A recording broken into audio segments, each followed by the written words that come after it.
Let them know if they can hear you and everything.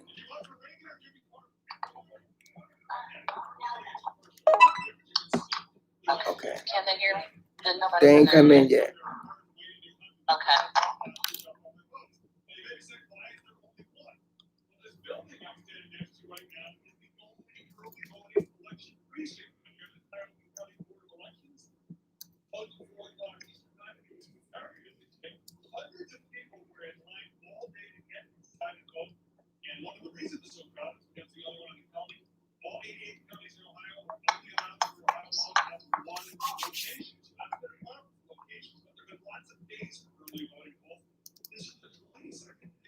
Make sure you turn off your notifications. I mean, yeah, on your phone.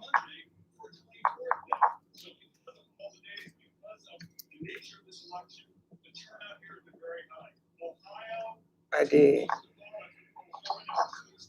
Nobody's in the chat room yet, though, right? Mm-mm. I'm just asking to see what it says live chat. Somebody in. Hey, Thayless.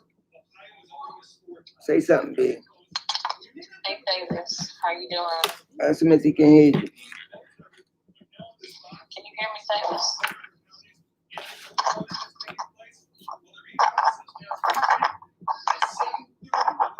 Davis, can you hear me?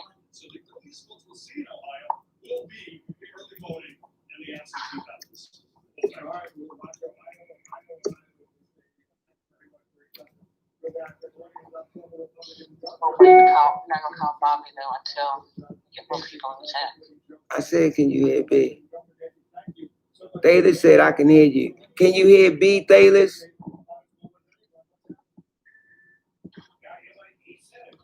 Yeah, he said I can hear you. Davis said I can hear you. Hey, Claire.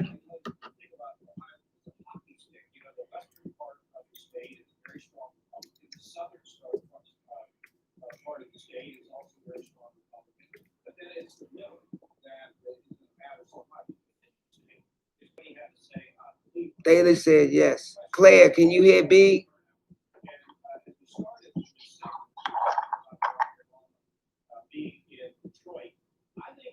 Johnson, I'm in. Good evening. Can you hear B? Can y'all hear B in the chat? I haven't been talking, but yeah, Can everyone hear B? I know Davis said I can hear you. They say you can hear you. Davis,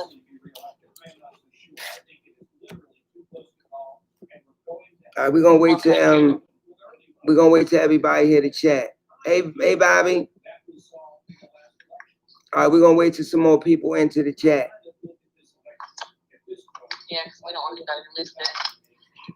I think I'll go ahead and post it in the post a video on the page now.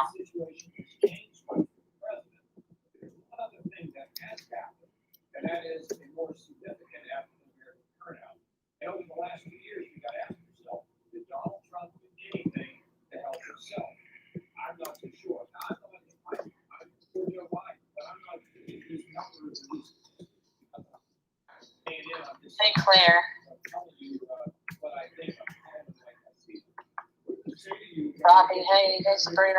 You're spending a lot more time in other states, Florida, Pennsylvania, Michigan, for example, than this. Hey, Sabrina. Can everybody hear me and B clear? Everybody said they can hear. Bobby said I'm loud and clear. Okay. That's all I wanted to know.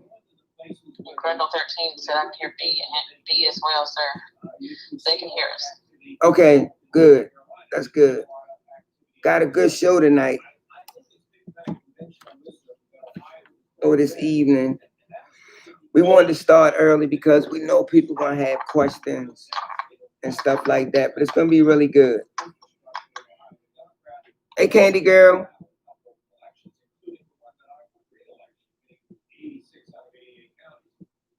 Candy Girl on B. Hold on, I'm muted. Hey, Candy Girl. I'm getting ready to go ahead and post this on the page real quick.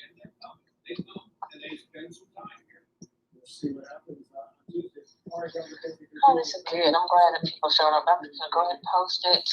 You should have been did it. No, well, it didn't take that long.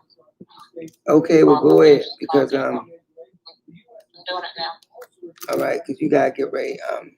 Introduce Bobby. Hold on, y'all. I'll be right back.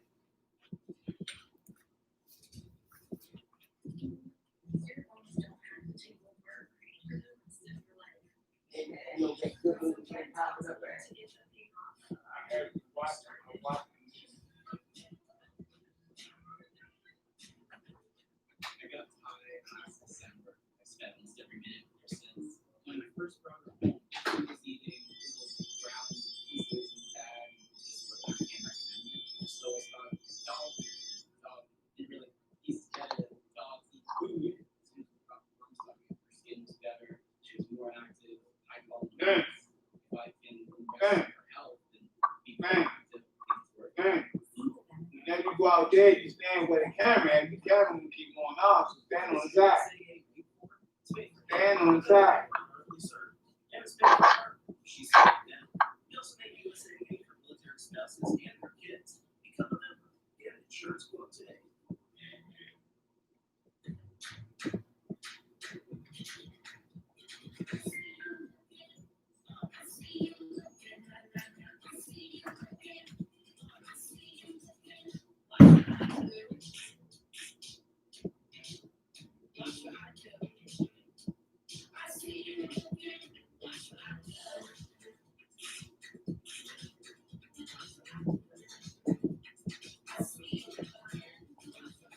Hey, Candy Girl, I see you said, are you guys eating a bunch of candy? It's crazy, like around here, nobody's really trick-or-treating or doing anything. I don't know if they shut it down. I keep trying to figure that out. Have they shut it down? And they shut it down this year. I mean, I know they have a trunk or treat where they have them like at the churches where people are going around and opening their trunks or whatever, different churches, let kids go from trunk to trunk, but it's just not the same. It's weird this year. Normally by this time, it'd be a lot of people, a lot of kids already out trick-or-treating, but with COVID going on, it's so crazy. I was saying I bet Halloween sales weren't too good this year, costumes and stuff like that. It's crazy. Sabrina says she can't have candy. Yeah, Claire, we thought it would be best to come on early. You said thanks for coming on early. We thought it would be best to come on early tonight because it's a better time. Halloween going on, and just some people it's easier to get people on live when it's a little bit early. What's up, Mando Sensei?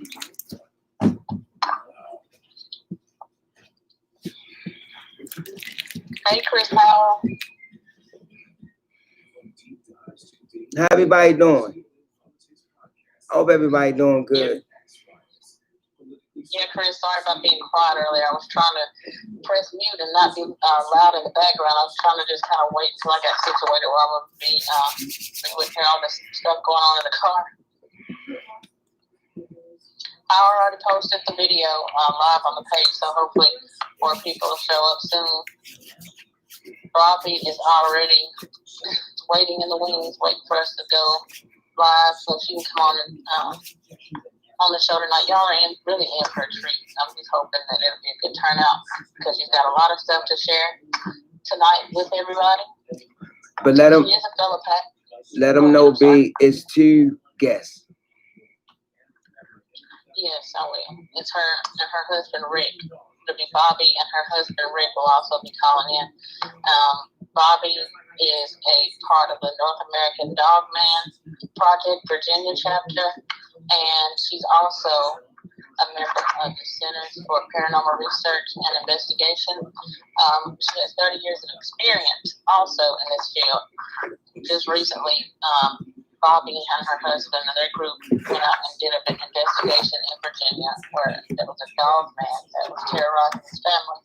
And she will be going into that with you on the show tonight, as well as discussing demons, UFOs, anything that you could possibly think of paranormal. Bobbie will be discussing it, and then at the end of the show, if you guys have questions, you may be able to ask questions as well. So just hope y'all enjoy the show tonight. Hey, Jennifer.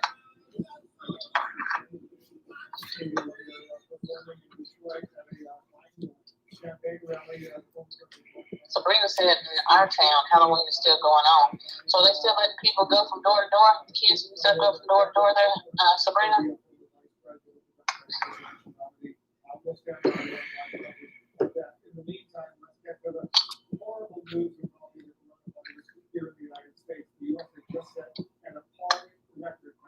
If you haven't subscribed, please go do so.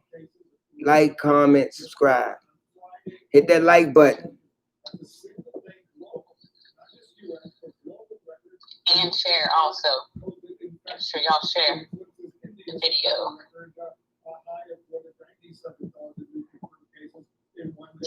I would say, how long do you want to wait for that? It's Bobby, come on. when you want to do it. You want to do it on the other one? Tell her call the other one, or how you want to do it. Add it in on this one. That'd be fine. Or You just sure? whatever you decide to do. Yeah, whatever works. But just tell her do the 814. I mean, it don't matter. You can. I do it. You know, if you do it on the other one, then. Well, let's go ahead and get started, because I'm sure the people are excited and waiting. Okay, you want to tell her call that one, or text it to her? Bobby, if you're still here, Bobby, are you still on the chat?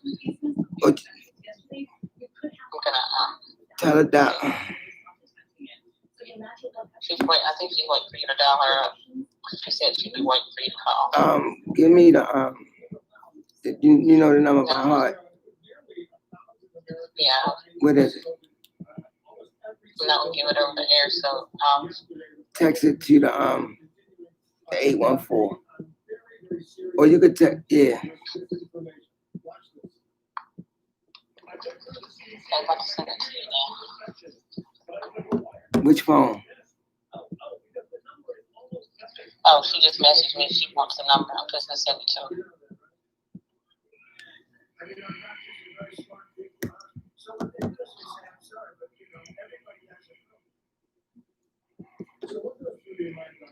Okay, so she's getting ready to call you. Okay. First of all, it is completely false. It is insulting, it's offensive, and it's incredibly disrespectful. I mean, it's disrespectful to the 230,000 Americans who died from coronavirus. She said call him now. People will be living with the long-term effects of this disease, and it's disrespectful to healthcare workers. Okay. Hey, Bobby. Hey, Marvin, I'm going to break in. So give me 1 second, okay? Oh, okay. Add him. All right. Can I put you on hold? Okay. All right. I be. You know what to do from there. You want me to do her introduction now? Yeah. Wait till she put Rick in, so you can introduce him. Let them know welcome to True Encounters with Marvin Allen and the Duck Pack, like that, and just tell them, give us a little bit of Hey. Rick, are you there? And Dee and Marvin, I hear Marvin. Yes. Hey, Bobby. Hey, Rick. I'm here. Can you hear me? Rick, are you there? Yeah. Rick? I don't think he there. No, it says he's on here, but he's not on. Oh, for real? Rick. Yeah, it says he's on here. So wait, so now I will walk. You know what I was gonna say? B. Yes. This what you do. Merge Bobby with you, and Rick can call this one. Okay, let me see. Is that okay? Call call Bobby now, and then Rick can call this number. All right, have Bobby to hang up now. I'm gonna hang up and wait for me to call me. Okay. I'll tell Rick to call me. All right, hold on, y'all. We coming. We coming. We can ready to start. We just trying to merge Bobby in because it's gonna be two of them. So just little patience. It's gonna be a good show though. But I hope everybody weekend is going pretty good so far. He says the number is almost nothing. You tell that to the mother, father, sons, and daughters, brothers, and sisters of the thousands of Americans who have died in the past few days, the more than 230,000 Americans who have died since this pandemic in January. Unbelievable. Thank you very, very much. Take a look at this. Get back to the campaign. There's a lot of pictures coming in from the campaign trail this hour. President Trump is in key states like Pennsylvania and the Coastal Theory type place. You watch Joe Biden and President Barack Obama. They'll be speaking live shortly. Wait a minute, y'all. She coming. She just trying to merge it in. B.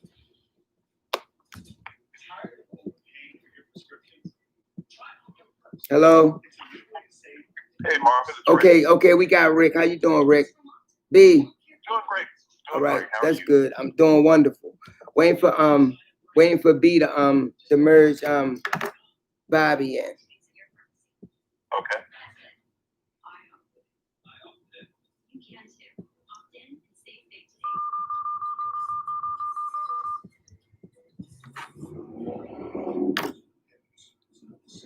So she should be getting ready to be merged in the end in a minute.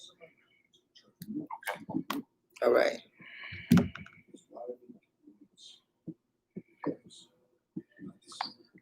You ready? All right, Marvin, I'm gonna hang up. It wouldn't merge. She's getting ready to call me right back. She's calling now, so I'm gonna try to merge. Okay, all right. Rick on the phone now though.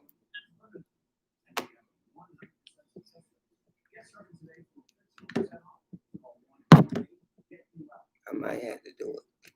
Wait a minute, I might have to do it though.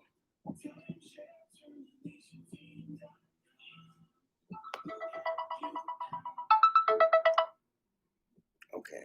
Hello? Hello? So my husband. Okay. No, Rick on the phone now. Yes, and Bobby's on here also. Okay. Hey, Rick. Yeah. Okay, we got everybody, B. So you can go ahead and do your little introduction, and then we can start.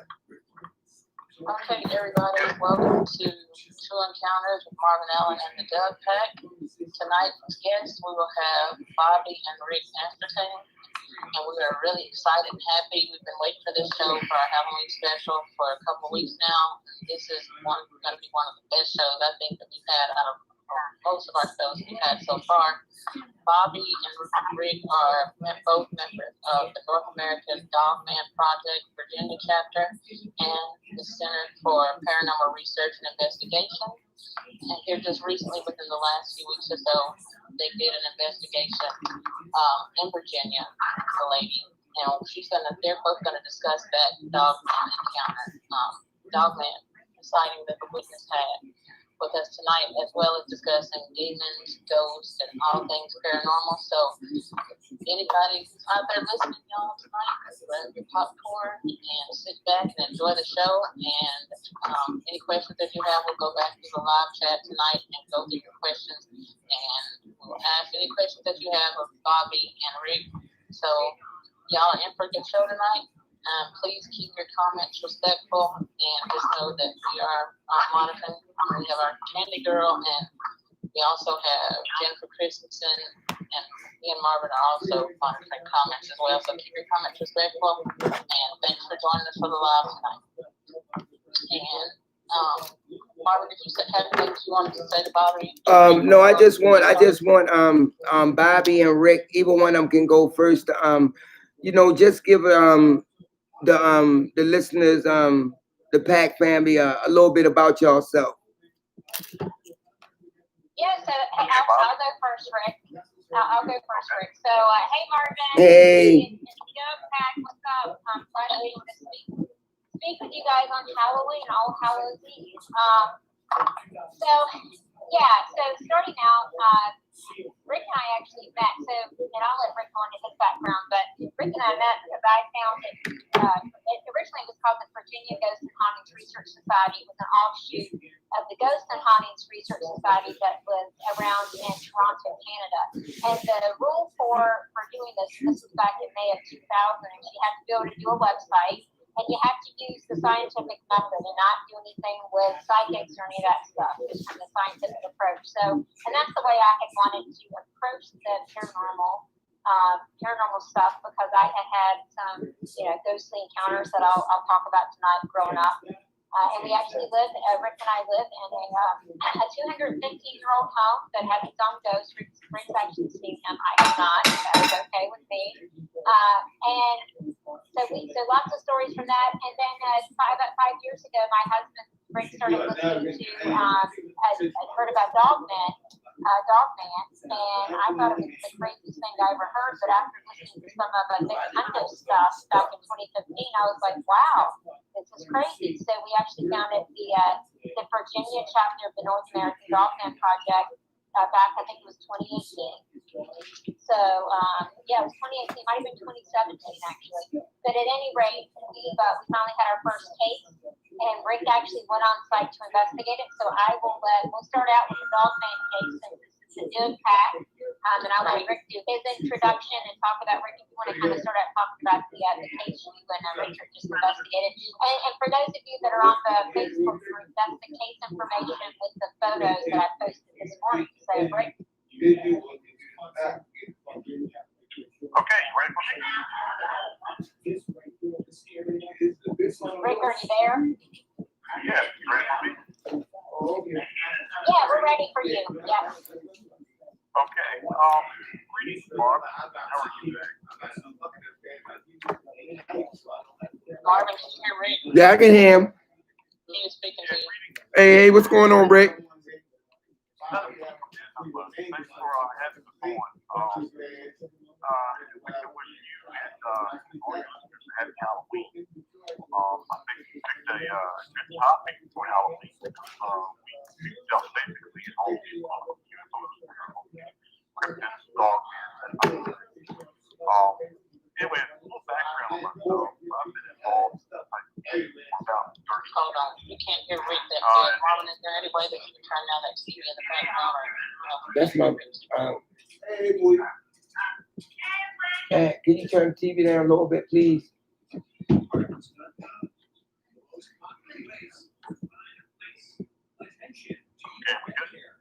Wait a minute, he turned it down now.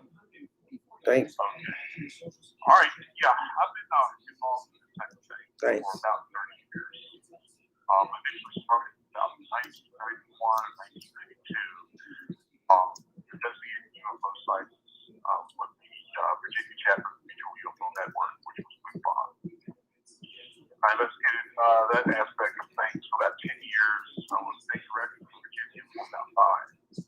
And then I got into the paranormal aspect of things, of UFO activity and the investigations that I had conducting, and paranormal aspects to them.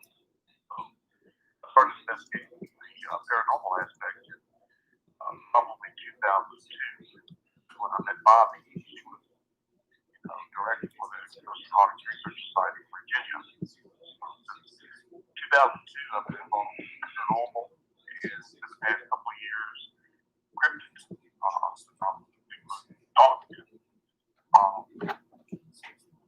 Bobby said we recently investigated a case in Virginia, reported dogman sighting.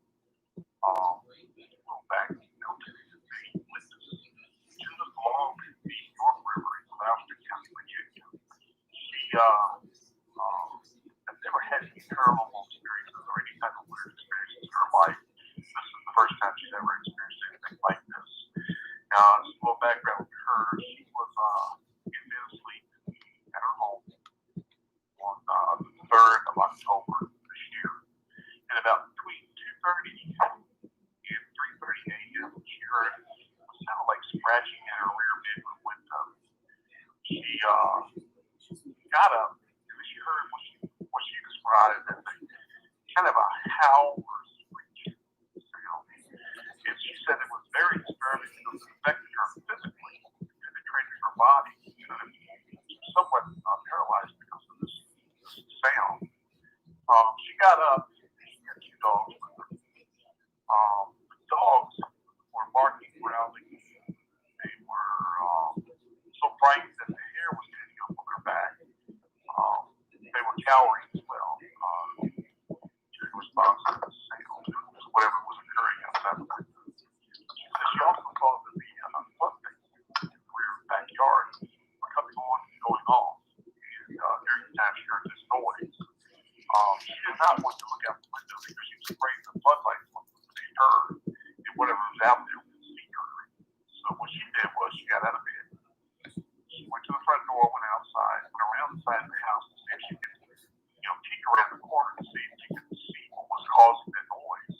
And as she did so, she got to the corner of the house, looked, and about 30 feet in front of her, facing the rear of her house, she saw what looked like to be a large canine type creature standing on its hind legs.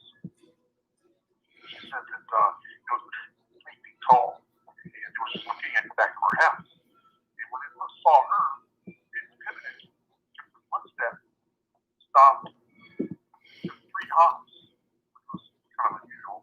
She said the movement was really freaky. It was kind of not realistic. It was kind of she couldn't describe the movements that it made because it was, very jerky and unusual. She just described it as freaky. Well, it took 3 hops, stopped, looked at her, raised its head, and it was kind of a howl and screeching type of sound. She said that also affected her. She says it then turned and ran toward the creek behind her house. She ran toward the front of the house at the same time and heard a large splash in the creek. Apparently whatever it was, it jumped into the creek. Well, she went back inside the house and stayed until the following day. And, somewhat upset by the whole thing. She had never seen anything like it before. It bothered her a great deal. She did not want to tell anybody about her experience because she thought that, she was facing a lot of ridicule. And she wasn't quite sure what she saw actually because she thought she might be suffering from some type of psychological issue.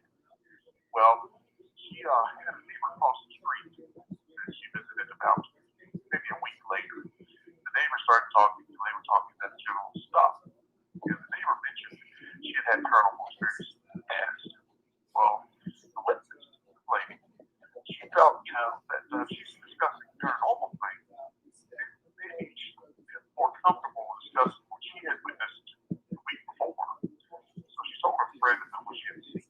And her friend said, well, I know some people in the paranormal group, you need to report this type of thing. Well, the witness was somewhat reluctant. She said, okay, that's fine. They called this paranormal group. And the paranormal group, in turn, filled out the investigations and contacted us. And, asked if we would look into the matter. And I agreed and remember her contact information from the paranormal group. Called her and did a preliminary interview on the phone. She sounded rather credible. So we decided to do an on-site investigation on the 19th of this month. Another investigator and I went out there and initially interviewed the witness and the neighbor. And after the initial interviews, we went out to the site, her backyard, and did a video of her recreation of what happened. We took some measurements in the backyard and at the location. Just kind of walked through the whole property. Basically, the result of our investigation, we checked the height of the creature or animal or whatever it was, and comparisons. The witness said that the animal, whatever it was, 7 feet tall on its hind legs. The initial step it took was about 9 feet, which is rather long. The 3 hops that it takes was approximately 14 feet. It was about another 107 feet before it got to the creek and jumped in. So we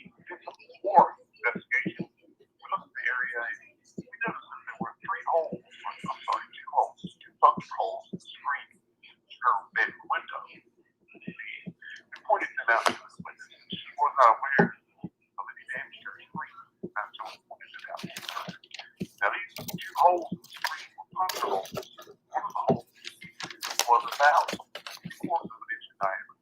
We took photographs of that, scaled it with the ruler, and the puncture holes, interestingly enough, they were about 7 feet off the ground, which is consistent with the supposed height of this creature.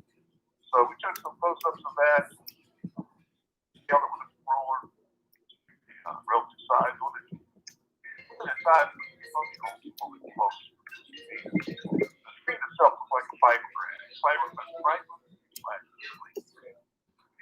And it is the strand, fiberglass strand, and it's pushed in, and we're broken inward from the indicating that there was some external force from the outside of the holes and the screen. So we thought that was rather interesting. And we could, definitively say whatever it was, whatever house was we can't find any other explanation for that. The interior of the window, the glass wasn't touched, window sill wasn't touched. There's no trace evidence as far as air or any other objects in the window sill that we can see. So we couldn't quite understand how damage could occur to a window screen. Normally, if somebody's running along the floor and it hits a rock and hits the window screen, it could cause that type of damage. It will also broke the window or cause the type of damage or indication to the window itself. And we didn't notice anything like that. Since that time, since our investigation, I've been in touch with her, and she said that within the past week, her dogs have actually screamed in the same manner, scared, howling, barking, howling. And she actually saw a small shadow, something next to the crib in the back of her house, probably 2 or 3 months. So she doesn't know precisely what's going on, but she's somewhat concerned. So we basically, maintain contact with her. And if anything else that can happen, we'll be back out there. And it probably surveillance program. If we can determine precisely what's going on on that corner property in the area. So that's basically the case that we just finished up with the past week or so. And that's questions about it.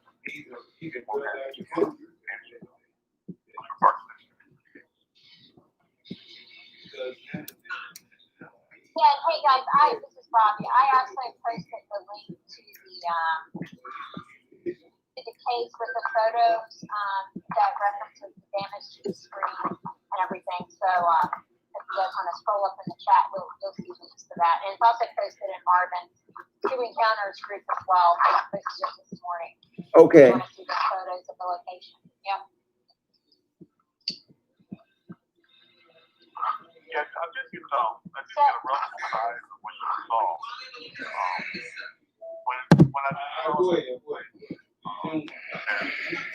the thing was about 7 feet tall, was canine, it had shoulders, well, the torso was a little bit of Wait a minute.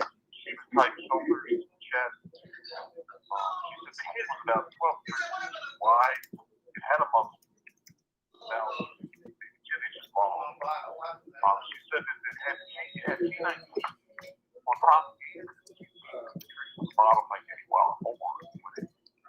The canine teeth was 3 times the size of a little dog. It was bronze color. And dog like legs. Very big, very strong, very powerful, very muscular. It had arms, skinny arms. It had, she described hands, but it had 3 claws and fingers. So I know, this creature, the animal, that resembled that other than a normal dog, wolf, or whatever. But the thing she said was one of her rear legs and was walking and hopping. I've never heard that type of activity. But guys were probably an orange or a yellow orange, and they were either luminescent or they were reflecting the full moon, which was red full at night. It's always good to listen to it. Yeah, they said the coffee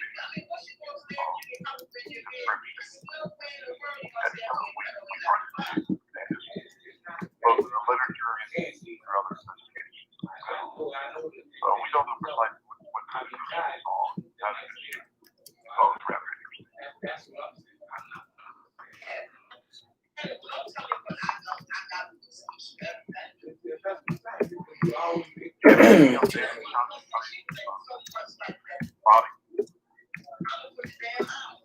Bobby. Hey, B. Yeah, I'm here. Okay. Okay, B. No, I'm trying to do the what you call read. That's all. Excuse me, y'all. What you want? Go ahead, B. Yeah, I'm just whenever Bobbie's ready. Yeah, I'm here. Okay, yeah. So let me. So actually, we'll start with, and we've got lots of stories. Just to give you an idea, Rick.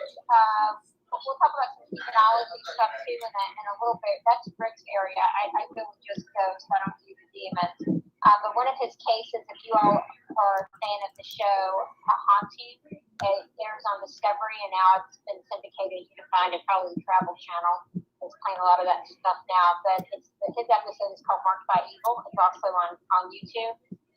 He actually investigated that case, and I'll let him talk about that in a few moments. We'll start out talking about our house. And Rick has actually seen the ghost. I have not. But this house, we purchased it in 2004. And since we're paranormal researchers, right, that's how we actually met, was through the ghost group. We were interested in an older house, but one that had been actually, taken care of, right? Because we're not Bob Vila. And so we found this house. It had 3 acres of property, and it's outside of Central Virginia, exactly where, kind of about 45 minutes south of Richmond. And it was a big 2-story house. And at the time, they told us the house was actually built in 1910, but some clues about the house didn't add up. So we actually found out the true date when we had an attorney do a title search. And of course, my dog starts barking, right? I'm going to kick him out. Did a title search and discovered it was actually built in 1805. And the ghost, so let's talk about that stuff. So when we first moved in, the first thing that happened, we moved in on a rainy Thursday night. We had some kind of fiasco with the mortgage company. They were hacked and all kinds of stuff. So we finally got moved in late on a Thursday night. The first thing that happened the Friday night, now I had been contacting with our neighbors to get the history of the home prior to us moving in through email. And so Rick had gone off to work. I'm there by myself, and I'm actually had got the TV. We were still unpacking, but I had the TV working, sitting down, taking a break from packing, watching television. And there's a door, the back door, and from where I was sitting, it was maybe 10 feet, if that, for me, and I heard 3 knocks at the door, like someone's knocking at the door. So I thought nothing of it, thought maybe it was the neighbors coming to say hello because I had been communicating with them. So I go open the door and no one's there. And I mean, I walked, it was only a few feet from me. I walked through the door, I looked, there was no one there. I heard no one running away, I could see no one there. And this is out in the middle of the country, so we're not in a subdivision, we're in the middle of the country, we're on 3 acres. It's not like you're in a subdivision where there's an easy place for someone to go hide. So that was interesting. And then the next day, which was a Saturday, Rick had left to go pick up the rest of the stuff from our old house. We could fit it all in the U-Haul that we had gotten because they didn't have the bigger U-Hauls available. So he's gone. I'm upstairs getting ready, and just to give you guys an idea, we still have lots of stuff to unpack. So what I had done is put all the boxes against the perimeter of all the walls. I had the stuff that went in the kitchen, and the kitchen got pushed against the walls, stuff in the living room, and that way, so we didn't trip over boxes. Well, I'm upstairs getting ready, and I clearly and distinctly hear large furniture being moved downstairs. And I thought, holy cow, they've gotten here early. I need to get downstairs to help them because they were going to be bringing in some bigger items, kitchen table, and that kind of stuff. I get down there, no boxes have been moved, and no one's there. So again, I found that in, this is really peculiar, right? Interesting. I tell Rick about it, and he's like, well, that's weird. When we first moved in, we would see both, and we didn't say anything to each other at first, but we would notice flashes of white, something white outside the window, around the house. We would hear, one night we heard, we thought someone was breaking in. I mean, Rick is retired law enforcement. He went got his gun, because he was sure, this was like 1 o'clock in the morning, he was certain someone was breaking in. And everywhere he would go, the sound went to a completely different side of the house.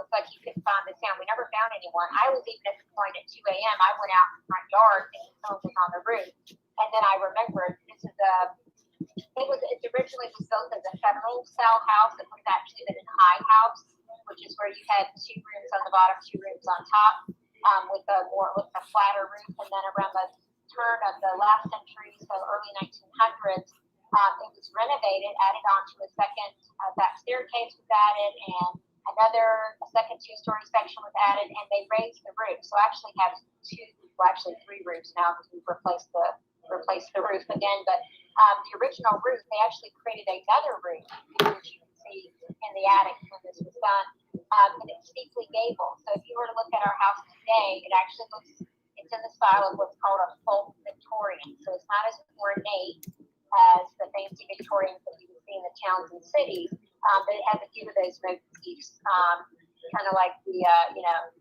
countryman's Victorian house, if you will. So there was no one on the roof. So that was interesting. Rick had an experience. He told me I was teaching a class at a local community college. I was teaching a night class, so I'm not here. He's alone. With at the time we had 7 cats, and we had 2 dogs, his brother's dogs, we took them after he passed away, so that then the cats and dogs could never meet. So then the house was pretty big, so we had the dogs in one section of the house, which was empty because we did not have enough furniture. We moved from a very small house, we just didn't have enough furniture to fill all the rooms. And he was in in what we were using as our living room with the cats, and he hears what he describes as sounding like a big, like a bookshelf or a hutch, something very large from the top of the stairs to the bottom. And he could even hear the echo and it bouncing as it's hitting the stairs. The cats reacted to it. He jumps up thinking, what in the world? And the dogs, who were in the front living room, were right in front of the staircase case where this would have been happening, were asleep. And they hadn't noticed anything and there was nothing there. So that was very interesting. I've been in touch with some of the former owners of the home, and they have said, "Oh yeah, there's a ghost. The thing we call him Mr. Mills." Now we don't know if it really is Mr. Mills or Mr. Hawks. I mean, it's got a long history, and I haven't been able to research owner names beyond 1824, just because here in Nottoway County the records were burned during the Civil War, and that attorney that did get the deed back to 1805 actually had to go to the state archives at the Library of Virginia, which I've not done yet. So I'm not sure who it is. We just call him Mr. Mills.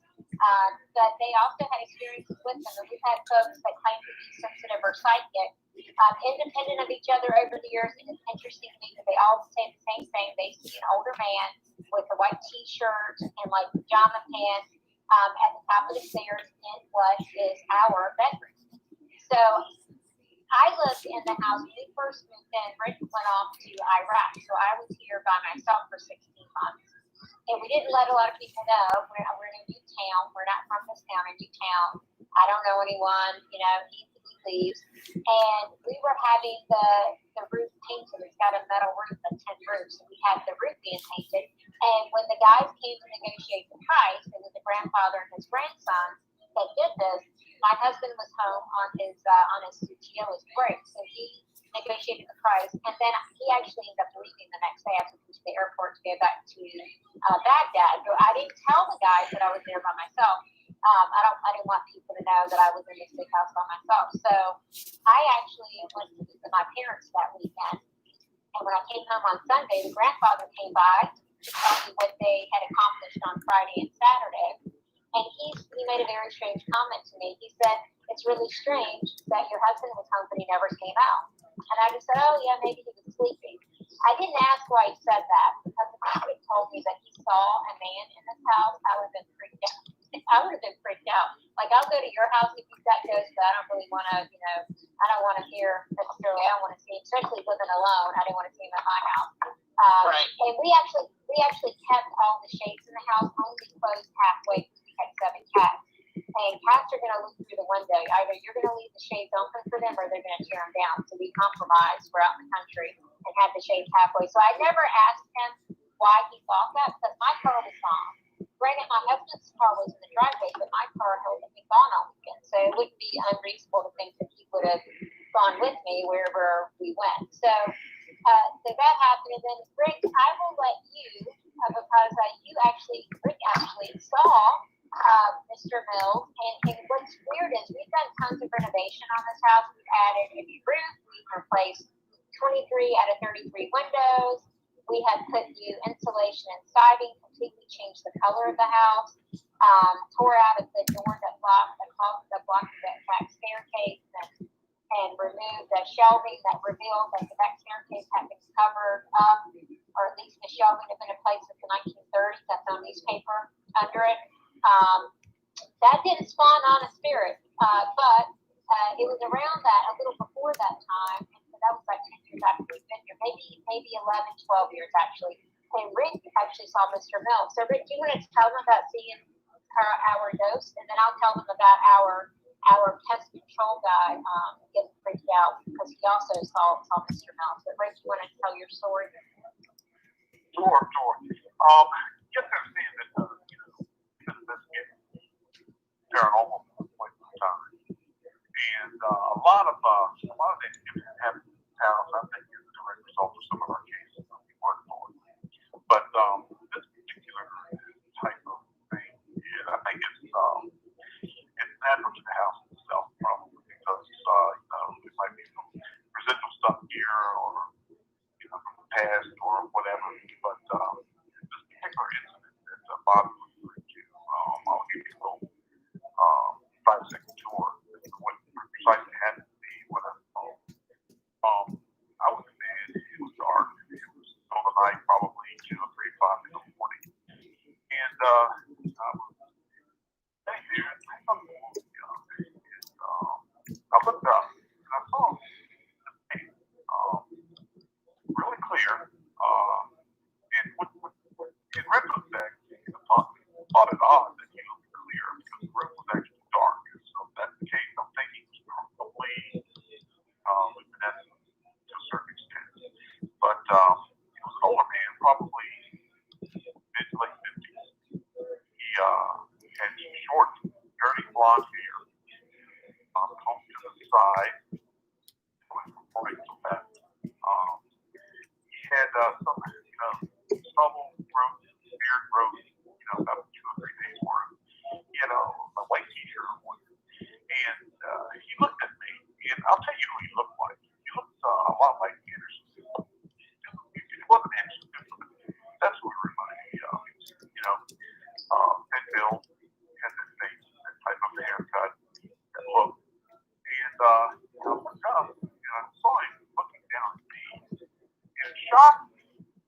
And then when I rubbed my eyes and started looking at him, it started to dissipate. And when I mean dissipate, it reminded me of Star Trek, when the old Star Trek movies or TV series, when they would be aboard the Enterprise or leave the Earth or transport type situation. It would dissipate,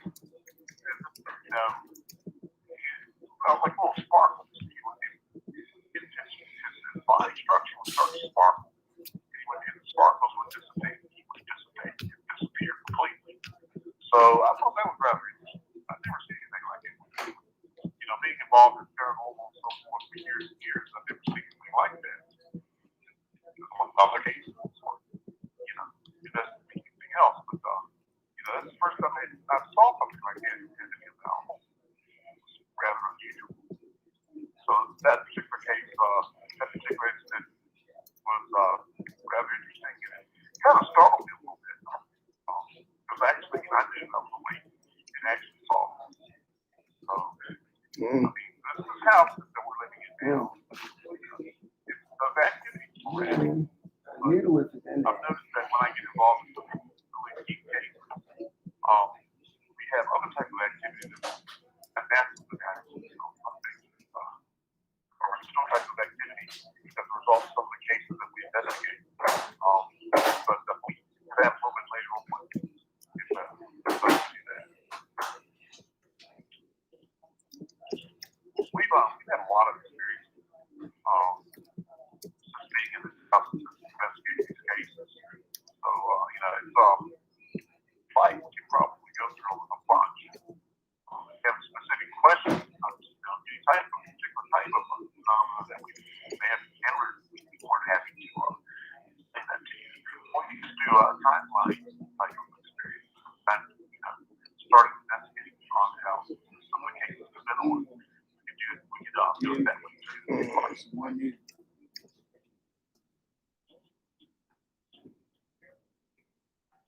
Yeah, so, that, you know, like Rick said, that happened a few years ago. I think the reason I haven't seen anything is when Rick was gone, I kind of said out loud, if I see anyone or anything that scares me, I'm going to, you know, shoot first and ask questions. That's why they know that's what I'll do.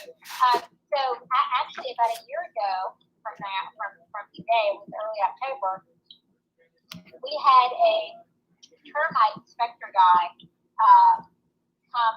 come here because we were about to get that siding and insulation in the house with pat board underneath, so we wanted to make sure we were good on termites. And so this guy had never been to my house before. I have a regular pest control guy from the same company that comes each month, and this guy was their termite expert. And so what they have to do is give a crawl space, not a basement, because the water table is too high for this part of the state. So they have to crawl underground and look under your crawl space, look for, you know, signs of termite damage, and then they go in your attic usually. And so this guy comes and introduces himself, and he says, you know, I'm going to put on my little white jumpsuit to protect their clothes, and because I'm going to look into the crawl space, and then I'll come in and I'll have to go look in your attic. And I said, that's fine. So he does this crawl space thing, and then he comes to the front door, and so the way our house is configured, it's more federal colonial style, where it has a front door, and then the original part of the house would have had another door direct straight down, what would be a hallway. It will be the back door. It's now just the doorway into the newly added, you know, two-story addition that was added in the early 1900s. But our staircase begins when you walk in the front door. If you're looking down the hallway, the staircase is just right there to your left, and there's a room to your right on double the living room, and then the room to your left is actually I use that for my office. So here at the front door, just inside the foot of the staircase, because I'm going to show them the attic, the two different attic entrances, to figure out which one he wants to use. And so I'm facing the door looking at him, and he is facing the other stairs. And this guy had a darker complexion. He was Asian, had a little bit more of a darker complexion, but his face turned the color of his white jumpsuit. And I was like, and I looked at him because he had this weird look on his face, and he lost all of his color. And he asked me to have a cat. And I said, we do have two cats, except that they're put up, and our dogs are also put up. So there should be seeing nothing. And so, because I thought I just saw something. And then, so we're still talking, and then he goes, I just saw it again. And I said, what did you see? And I looked, of course, I don't see anything because I saw something white. And I said, oh no, that's just Mr. Mills. That's what everyone, even previous owners of this home say, yeah, you can buy twice Mr. Mills. You can hear him walking up the stairs too sometimes. I said, yeah, that's just Mr. Mills, it's okay. And this guy's like, what? Because this man has never had a paranormal experience in his life. And I said, he's not gonna hurt you. So we lived here forever. You know, he's cool.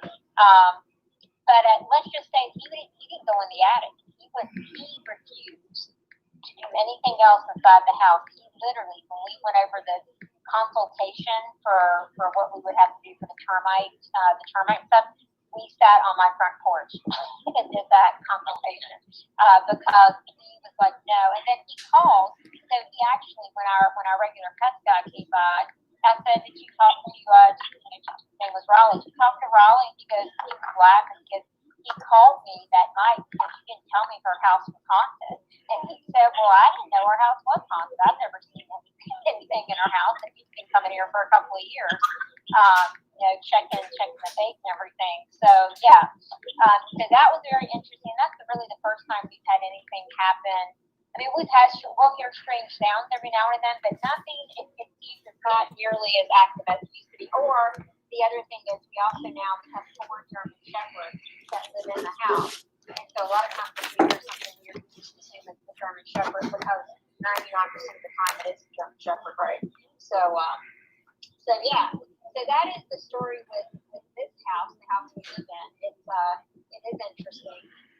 And my neighbors, so our neighbors live next door to us, a stone's throw, and they actually, their house was built, it's antebellum, so it was built prior to the Civil War, and they have had, my neighbors have told me, yeah, you live in these old houses, that's just what's going to happen. They would come downstairs and hear singing or hear people talking, they would hear like, it would sound like a party going on, and they come down the stairs trying to figure out what the heck on or radio and not so just kind of general things. I'll tell you guys a couple of stories from the funeral home. So when we first moved here, I actually helped out at the local funeral home.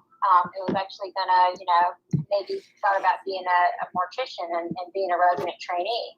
So morticians, funeral directors, as a rule, are, and so in the Commonwealth of Virginia, you can't be in some states. You can be licensed funeral director and then separate embalmer. Virginia doesn't do that. You have to do all of it. You have to be a licensed funeral director and embalmer. It's one license.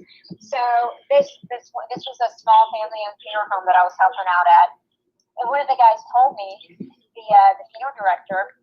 Funeral directors don't like to solicit business, right? Not small towns. It's considered a bad taste.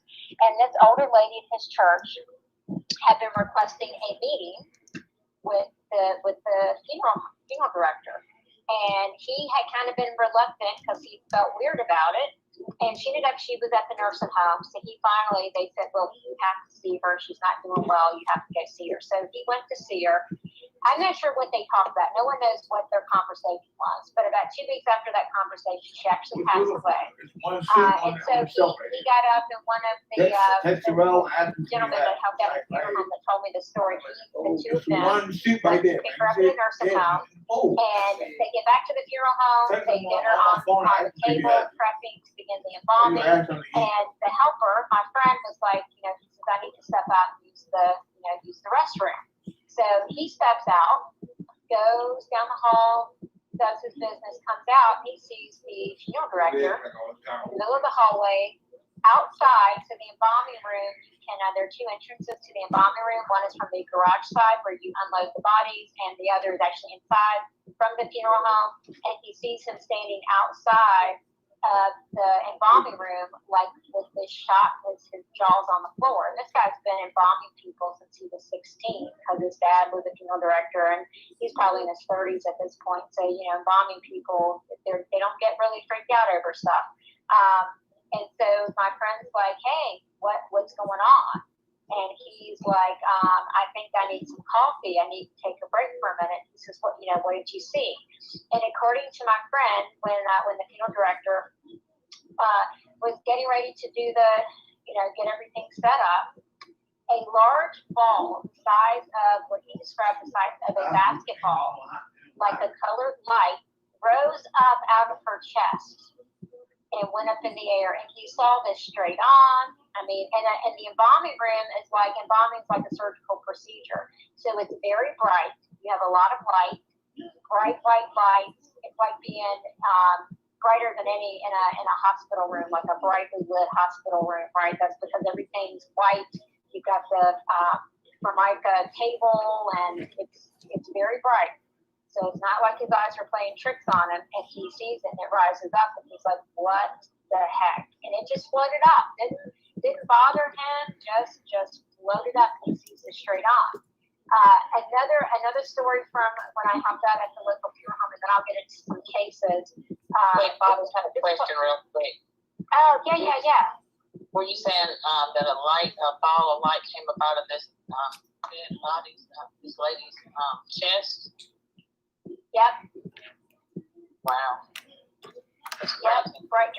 Directly out of the center of her chest. Yeah. And yeah, Candy Girl's asking her soul. I don't know. That's, I don't know. And it was, and in all the years, he had never seen that. And I helped embalm bodies before. I don't do that anymore, but I can't really make a lot of money doing that. It's part of the state because there's a mortuary school.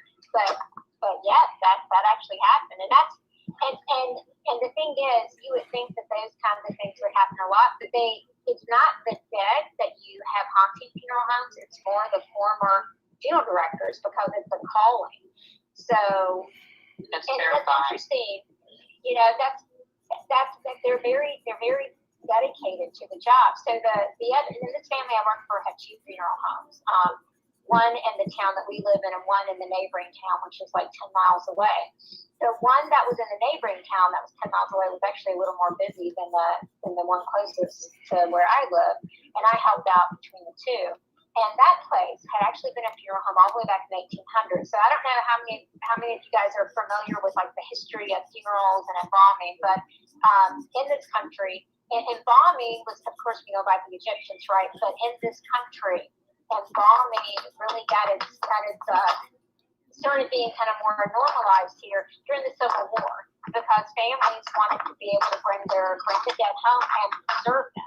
So embalming really took off in this country during the Civil War. And even after the Civil War, when someone died, the family dressed the body and cleaned the body, and they laid him out in the home, right? And of course, here I'm from the South, and I know you live down south too. In the summertime, if someone died, you had to bury pretty quick because it is what it is, right? The body's not going to keep very long. So they would lay him out in their home. And even before there was the reason the concept of a funeral home or a parlor, back then you didn't have a living room. You had people called what we call living rooms or dens today. We're called your parlor. That's where you laid them out. And the wake, you literally had someone sit up with the body to actually make sure that they didn't wake up, right? And to keep, as I spoke to, when we first moved in here, I spoke to an elderly nephew of the man who renovated this house back in the early 1900s, and he spent a lot of time here as a child. And he said, I remember the first dead body I ever saw was my aunt, who was actually waked in our front living room. And he said, you actually stayed up late, and someone had to stay with the body to make sure the rats didn't get to the body. Wow. Which is something we don't think about, right? So there was actually a wake in and that's my living room. That's where I normally, sit now. that's my she shed, I guess you could say. So that's what folks did, and it wasn't until people started moving into the cities and they didn't have room to host the wake that hardware stores, as it began with hardware stores, people that would make the caskets actually started renting out rooms, and they called it, the funeral parlor. Rent our parlor if you don't have room in your apartment, and we will do the wake and everything there. So that's really how the funeral industry kind of came about in this country. So the reason I give you all that history there is that the place in this neighboring town actually was a hardware store and had been a funeral home even in the early 1900s, which is really kind of rare. Because they were up to downstairs and made the caskets and sold furniture, and upstairs you could have your wake and do the funeral stuff. They actually have one of the oldest pulley elevator systems in the Commonwealth of Virginia, probably in the U.S. That they still today we lower the caskets down that elevator and to put them in what I call the showrooms, right, where people are going to be laid out. Because the embalming room used to be upstairs, it's been moved downstairs.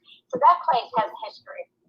And I had a former employee who used to help him out when he was a teenager. He's grown up and has kids, and he's moved away, but his father passed away, and they had the funeral home that I was helping out at do the funeral. And he told me, he heard I was into ghosts.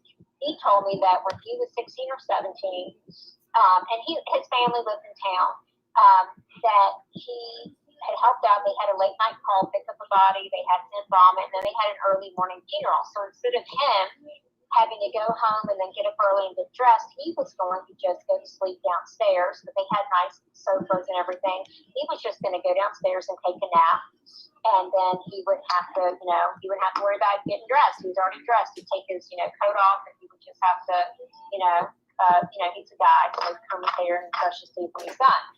So he was asleep, and about an hour later, he woke up and he described. Downstairs, he sounded like there were 200 people having the biggest party you ever heard. And upstairs above him, and he knew that the place was locked up because there were alarms on the doors, and that scared him. And of course, this is a kid who is sleeping in a funeral home after picking up a body and helping to embalm it. So he's obviously not someone that scares easily. He hauled butt. He said he never ran that fast to his grandmother's. I guess his grandmother's house was the closest house in town. Hauled butt there. So he said that would be an example of, I don't think that's the dead that hunt, well, the dead as in the dead bodies that go through there, but more the people that just used to live there.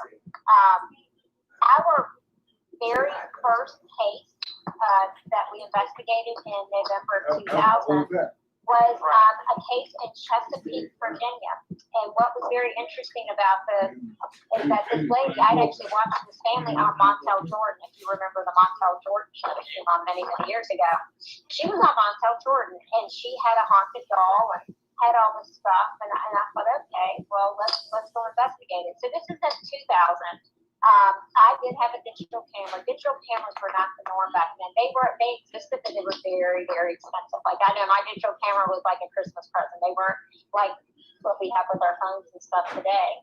So a few of us from my ghost group, we went out to Chesapeake, and the house. So the family was a Mennonite. Similar to Amish or Quakers, but they don't shun electricity, but they don't want you to take their pictures. They're not interested in taking their pictures. So their house was the coziest little ranch house you would ever see. She actually made all the curtains that were in the house. It was very cozy.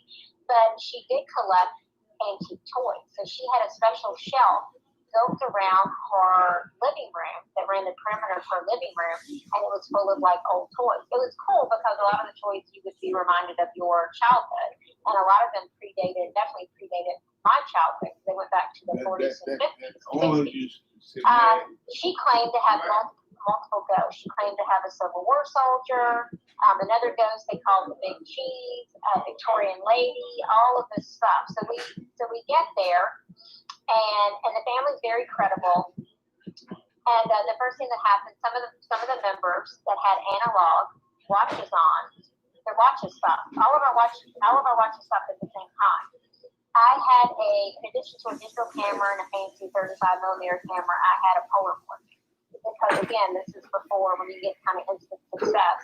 And Polaroids were kind of, at the time, considered good for paranormal research because there's less tampering and things that you can do to the film. And my Polaroid only took a couple of pictures. My fancy 35mm camera, Canon, that I had saved up when I was in college to buy, wouldn't work. It was like the batteries were dead, even though I had just put fresh batteries in. Completely useless. And then the room started feeling really weird. So nothing happened on that particular night. We didn't actually capture anything other than just listening to her story.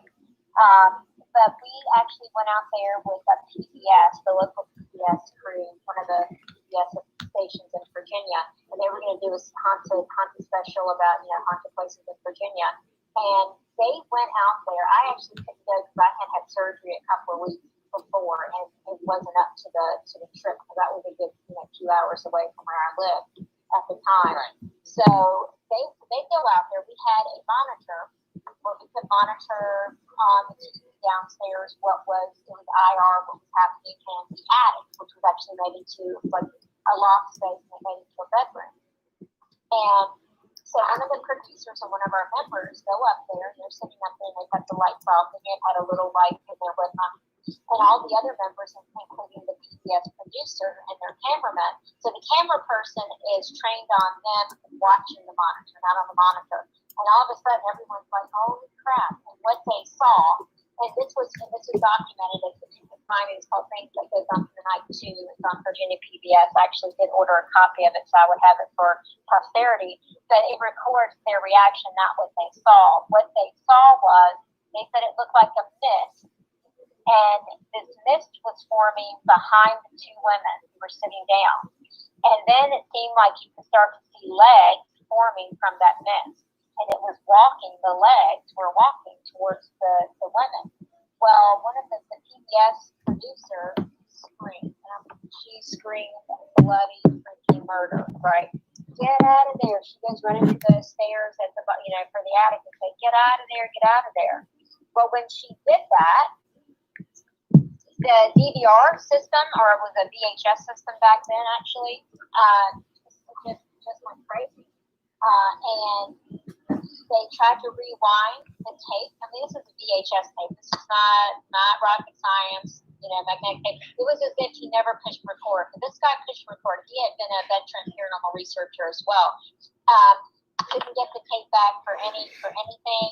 And then all of these electrical things started happening. Her phone started ringing. I'd actually left a voicemail for her earlier in the evening saying, "Hey, I don't think I can make it because I'm still not up to it after my surgery."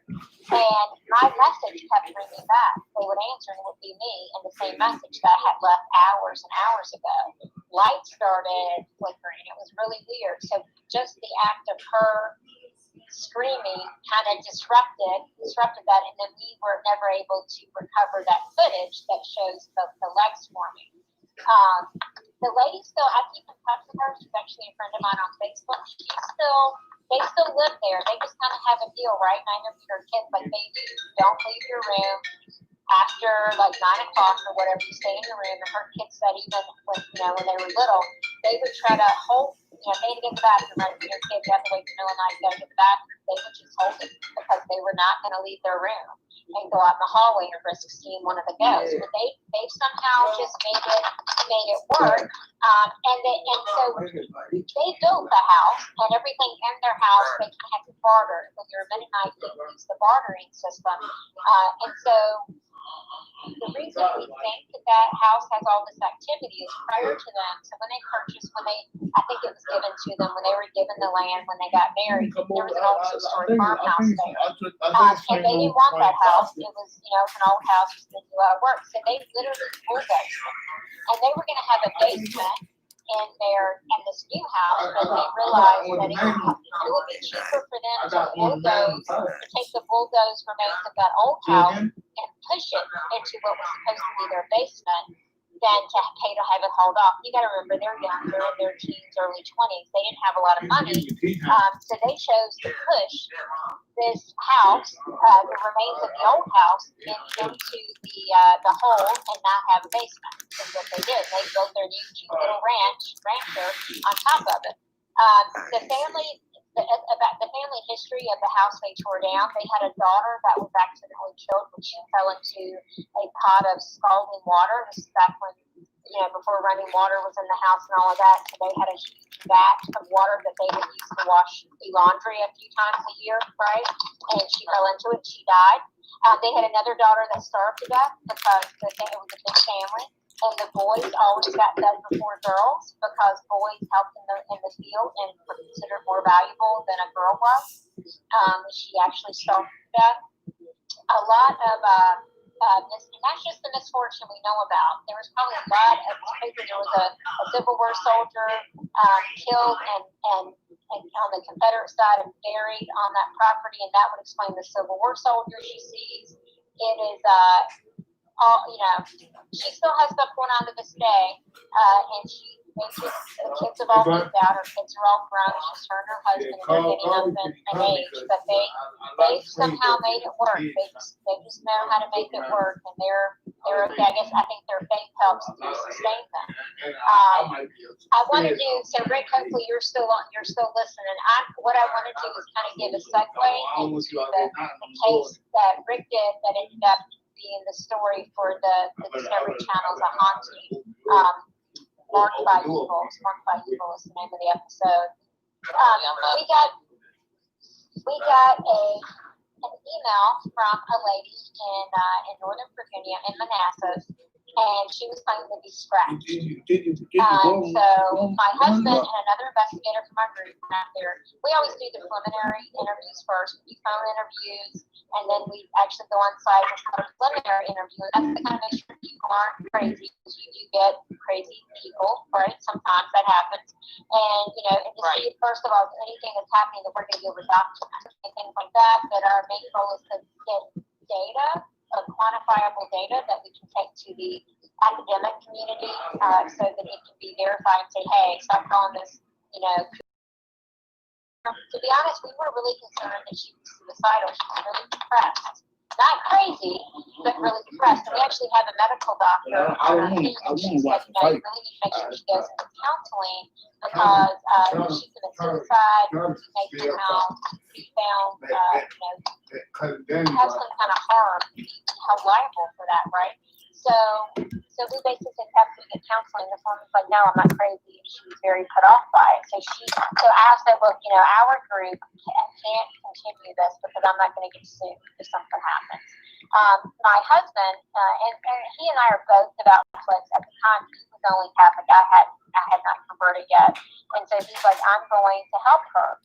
So Rick, do you want to pick up on the Manassas case and kind of tell it from your side?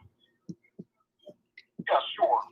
You can. To begin with, this is a very pivotal You can case turn the TV down there. that, based on my perspective, I was just saying. Very dangerous. What dangerous? Sometimes we still something expect from this particular case. This, in my opinion, was a true case of diabolical oppression. This young lady, she suffered a great deal during the course of this investigation. I can't quantify how much this particular lady suffered.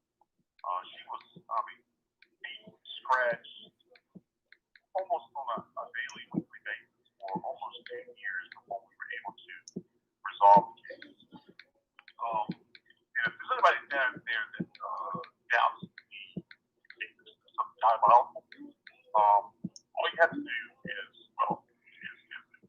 work a case like this, and you will come away noting that these things do exist. These things react to certain things. There's an external intelligence, a very high degree of external intelligence that works through the physical universe and individuals in a great way. Anyway, let me start by, I think Bobbie gave me Hey Rick. Hey Rick. Yes. Can you take it off speaker? I think they can't hardly hear you. Oh, if you're not on it, then don't worry. Or maybe you should be. Talk a little bit closer to the phone. Oh, okay, all right. Okay, how does that go? How does that sound? How that sound, y'all? Can y'all hear him now? B, can y'all hear him now? Yes, that's much better. Much better. Is it a lot better? Yes. Yes. Okay, all right. Like Bobbie said, she gave me a little bit of background on this particular case. Like she said, another investigator and I went there initially to do what we call a preliminary interview to determine if there's anything significant or anything of any substance in the case before we continue with the investigation. We got there, and I'm retired law enforcement, and I'm very, very adept at interviewing people. I have a great deal of experience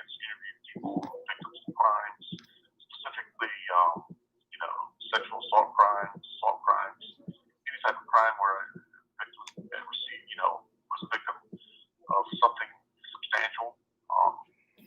A lot of trauma involved, and I'm very adept at noticing these things, interviewing people, and trying to determine if they're being forthright, honest, and just by looking at telltale signs, physical responses, facial responses, things of that sort. So when I interviewed this lady, it was probably mid to late 30s.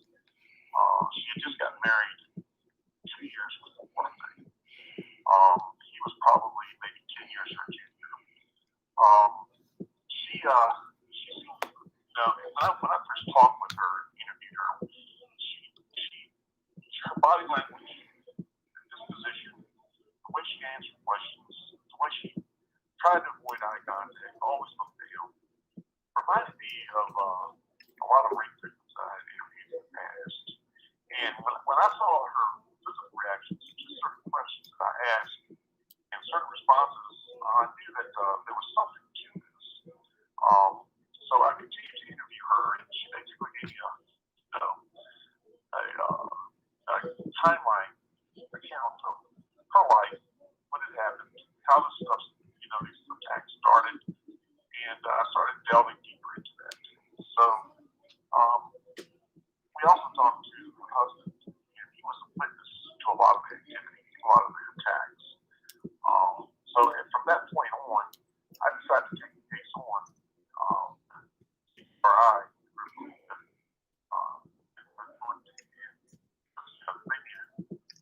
They wanted her to undergo a psychological evaluation. There's nothing wrong with that. That is probably the best course of action in 99% of cases. But in this particular instance, she was so sensitive to that she didn't want to report what had been happening to her. She didn't want people to know what had been happening to her because she thought that they would shun her or think she was crazy or some type of psychological problem. She didn't want to get into it. But considering her responses to certain questions and the way of her behavior, I thought that there was some legitimacy to her situation. So we started an investigation. And when the group didn't want to go investigate it as an organization or as a group, I took it on as an independent investigator because I pretty much felt sorry for the lady. And something told me that there was something to this particular case. So I took the case on as an independent investigator with the help of a couple of people within the group and those who were willing to help me with the case. So the case lasted. I started looking into it until a final resolution. Probably lasted about 2 years, maybe a little under 2 years. It was a rather long case, and through the church intervention, other people helping me, we were able to get her some peace. And so far, today, as far as I know, she's still doing well. There's no major problems. The activity stopped. The attack stopped. And she was just, you have to see her in the condition that she was in and see her after investigation, after the resolution. There's a difference. So, anyway, long story, a lot of detail. I'm going to start from the very beginning. I went back and I started to interview this lady. Usually I try to interview people in these types of situations at least 2, 3, 4 times. Because each time you interview somebody and you ask the same questions in a different manner, and you get the same answer, generally, you know that they're not being deceptive and they're being pretty much forthright and honest with what they're telling you. So I found out that the attacks started when she met a friend of hers at work. This particular friend became very infatuated with her, started to stalk her. One time he was at a party with her, and he just got very forward with her, wanted to have a relationship with her. She, being married, didn't want to have any part of it. She told him that basically she was married, she wasn't interested in basically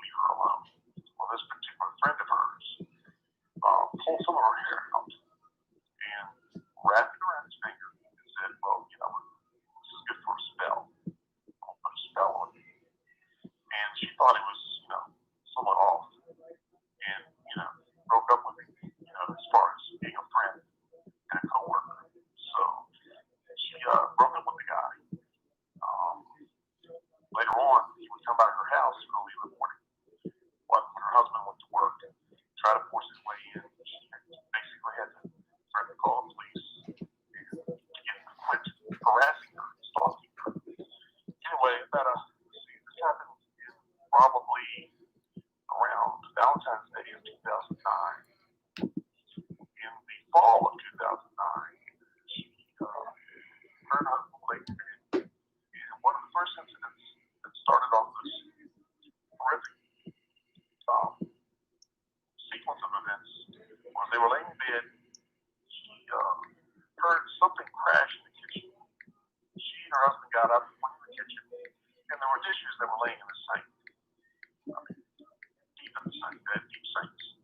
And somehow or another, the dishes that were in the sink came out of the sink, off the drain, crashed onto the floor. They couldn't explain how they could happen. So they looked around, didn't see anything.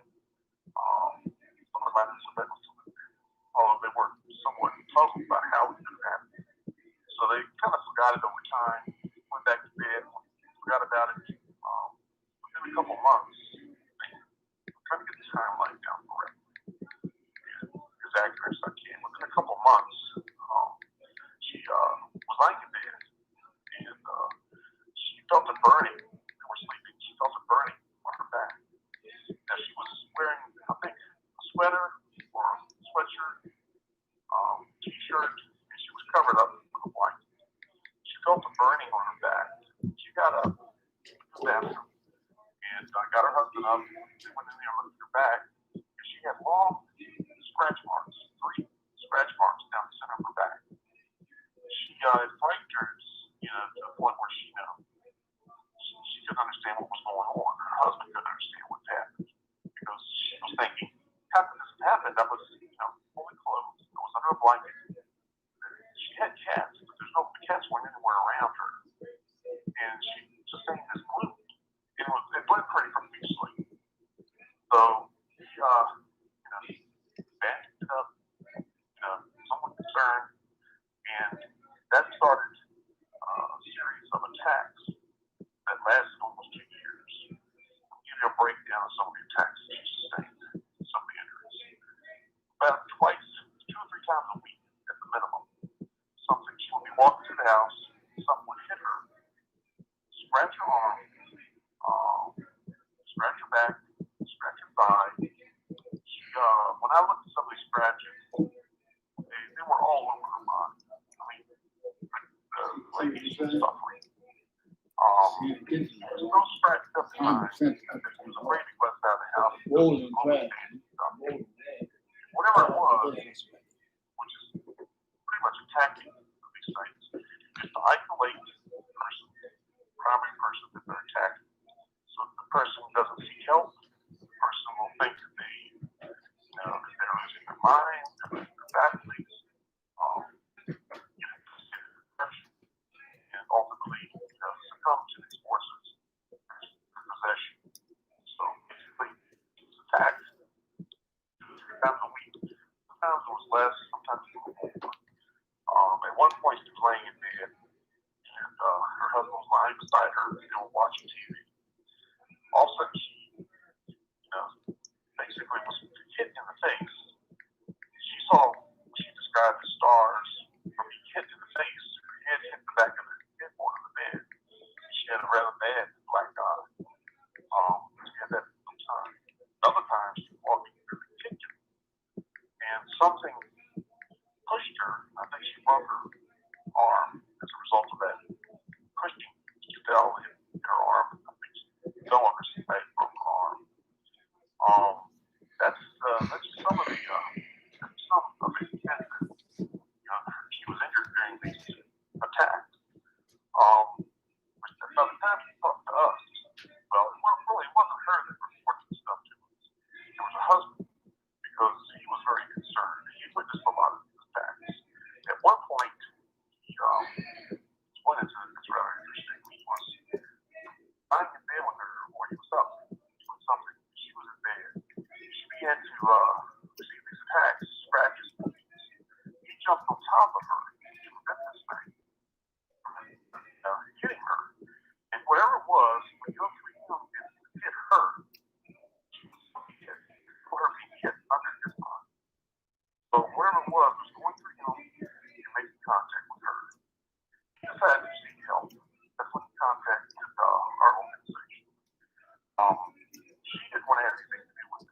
again, she was afraid of ridicule. She didn't want anybody to know what was going on. And in my experience, that is the type of case that is more credibility than the other. Sometimes you'll run into cases where people, are very, enthusiastic about getting us there, telling us their story. And to me, that doesn't lend a lot of credibility to what they've had, especially if they're experiencing their trauma. But she didn't want to speak with us initially. We took the case. I was able to talk her down because she didn't really want anybody to talk to her about it. I was able to talk her down, get permission from her to try to help her. And from that point on, I started doing an investigation. And the investigation consisted of several different levels. And we were in the house, surveillance equipment, to capture some of the attacks. Now keep in mind, these attacks were occurring on a weekly basis, several times a week, sometimes more, sometimes less. And I was thinking that, if I were there a couple, 3 days, and surveil the house equipment, I should be able to capture something because I needed something more concrete than what she was telling us.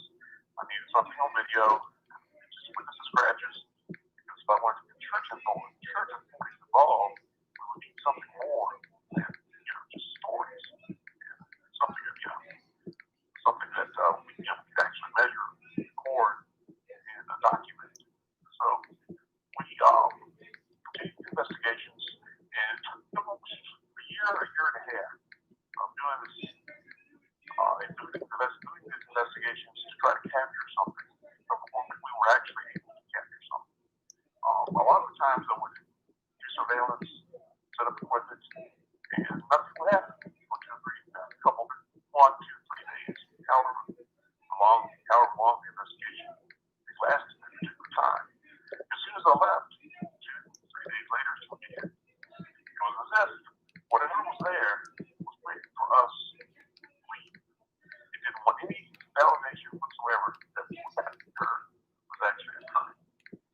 So, that in and of itself, in my opinion, shows a high level of intelligence.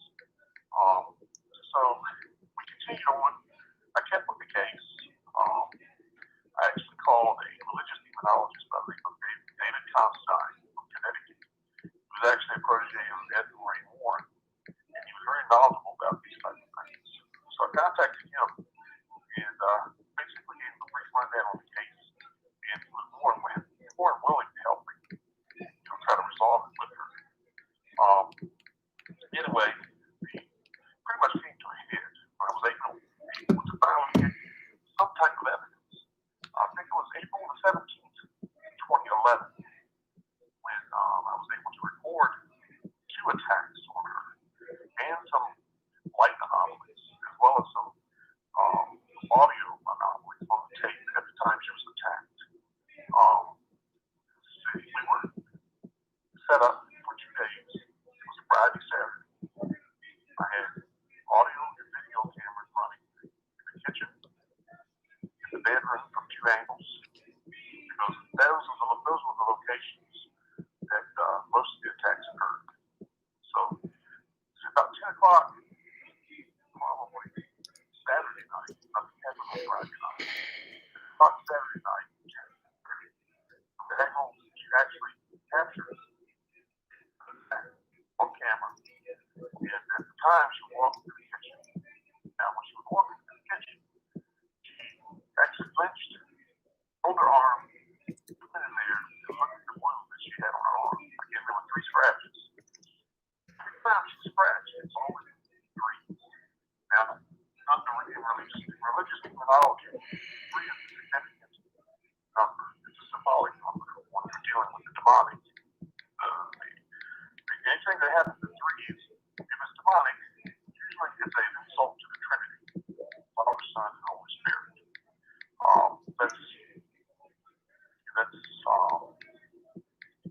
That's pretty profound as far as religious demonology, because it's very symbolic, especially when you have other factors involved in the case itself. But anyway, she was scratched 3 times that afternoon or evening. We went in there and looked, and the wounds were so deep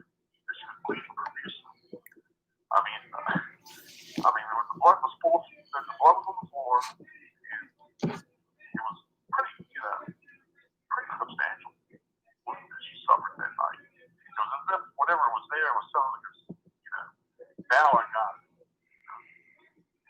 We covered the wound. They explain anything.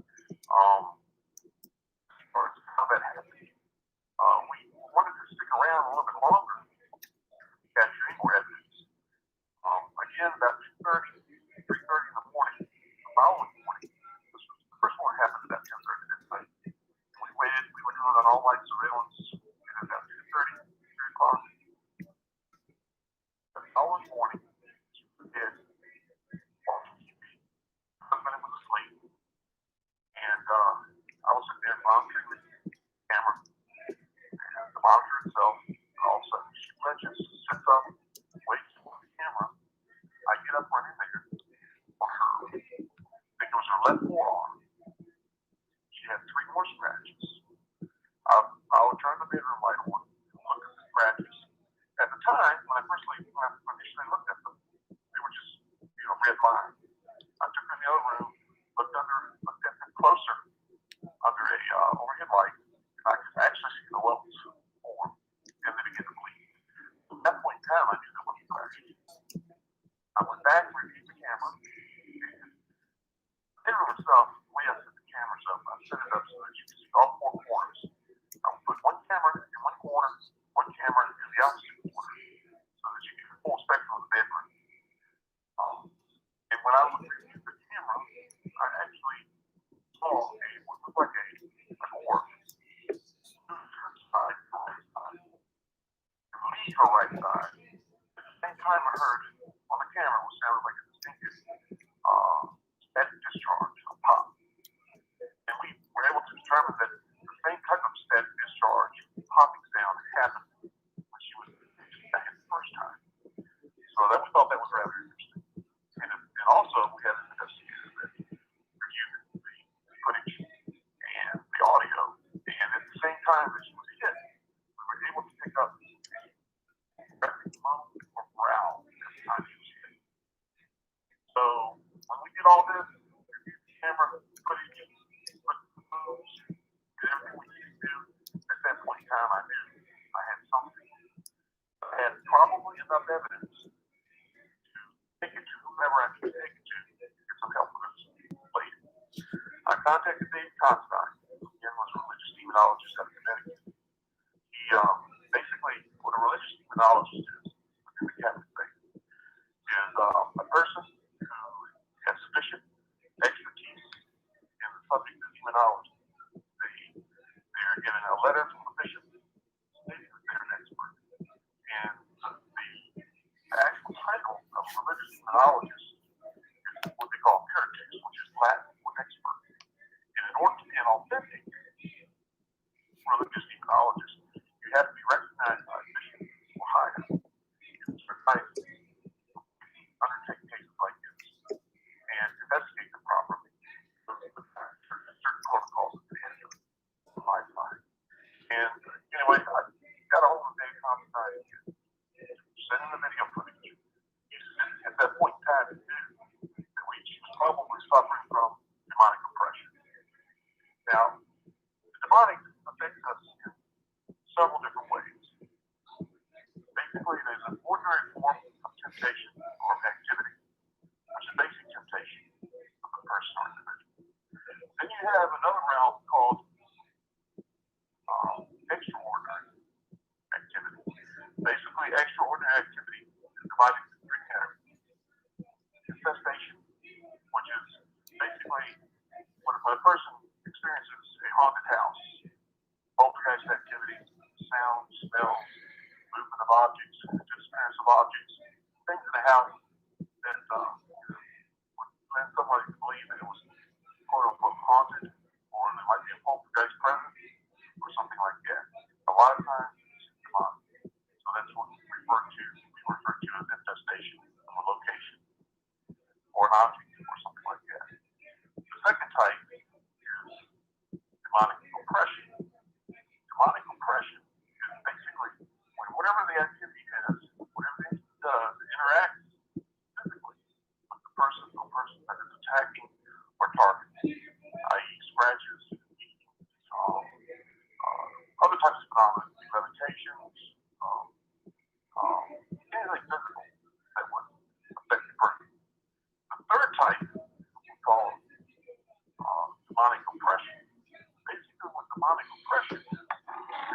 internal attack on the person. It's the demonic, the demonic is heated through our fall in the garden. Demonic is authority over our imaginations, bodies, and emotions. Basically, what demonic does under oppression, it attacks you internally, psychologically. And that's a really rather difficult fight unless you undergo certain things. There's certain criteria the church has for demonic oppression. But those are basically three categories. There is a fourth category, which is demonic possession. A lot of people are more familiar with demonic possession because of, TV, movies, popular culture, stuff like that. That requires actually an exorcism. An authorized exorcist performing an exorcism at the Catholic Church level. So basically what this is, for a better term, for her condition was demonic oppression because of the physical attacks that she was receiving. And you have to keep in mind that all these extraordinary activities or extraordinary phenomena targeting the person is designed for one factor. It's to break down the will of the person, break down the person mentally, psychologically, to the point where the person gives up, and at that time, possession can occur. That's the ultimate goal of these things, is possession of the body. In religious demonology, demons cannot possess a human soul that remains free. That is still property of God. It cannot interfere with your free will from the soul. But it can, through the will of man, possess, interact, tamper with the body, the emotions, the imagination, and so on.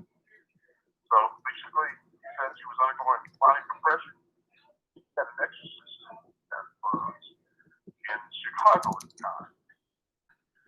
Not intent to determine if she was demonically oppressed. She had the exorcist their mass in her name for a certain day and time. Now, we had arranged this a few days before.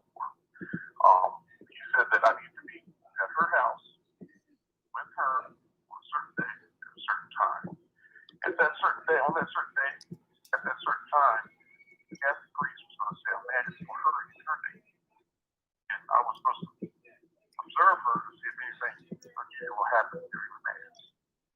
So we set up a date at the time. This was going to do the mass at 9 o'clock that morning.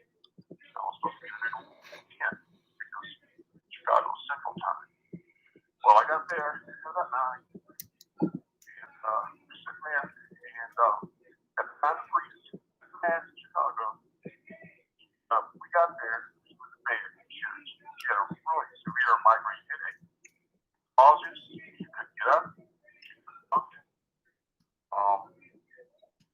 At that point in time, we knew that it was probably legitimate oppression, and that's when they, started to plan a response or some type of for this particular person to get her free of this. And ultimately, what happened was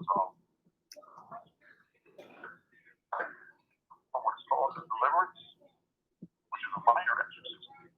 Now, there are two different types of exorcisms within the Catholic Church. There are what they call deliverances, which are minor exorcisms. Basically, a set of prayers that, hopefully free the person. And a major exorcism can only be performed by a Catholic priest, ordained Catholic priest, that is appointed by the bishop. In other words, he's given that to perform an exorcism in the name of the church, which gives it more power and more authority. So, being this was, they wanted to try a minor exorcism first. If that didn't work, they will go try to get a Catholic priest with proper faculties from the bishop to handle the exorcism. So basically what I did was, I was told that I had to prepare myself. I had to go to mass, do confession,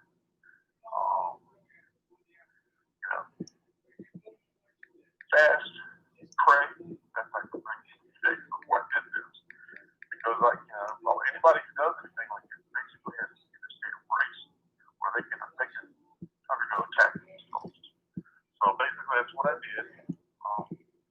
I went to mass, went to confession, certain prayers, and prepared myself for this.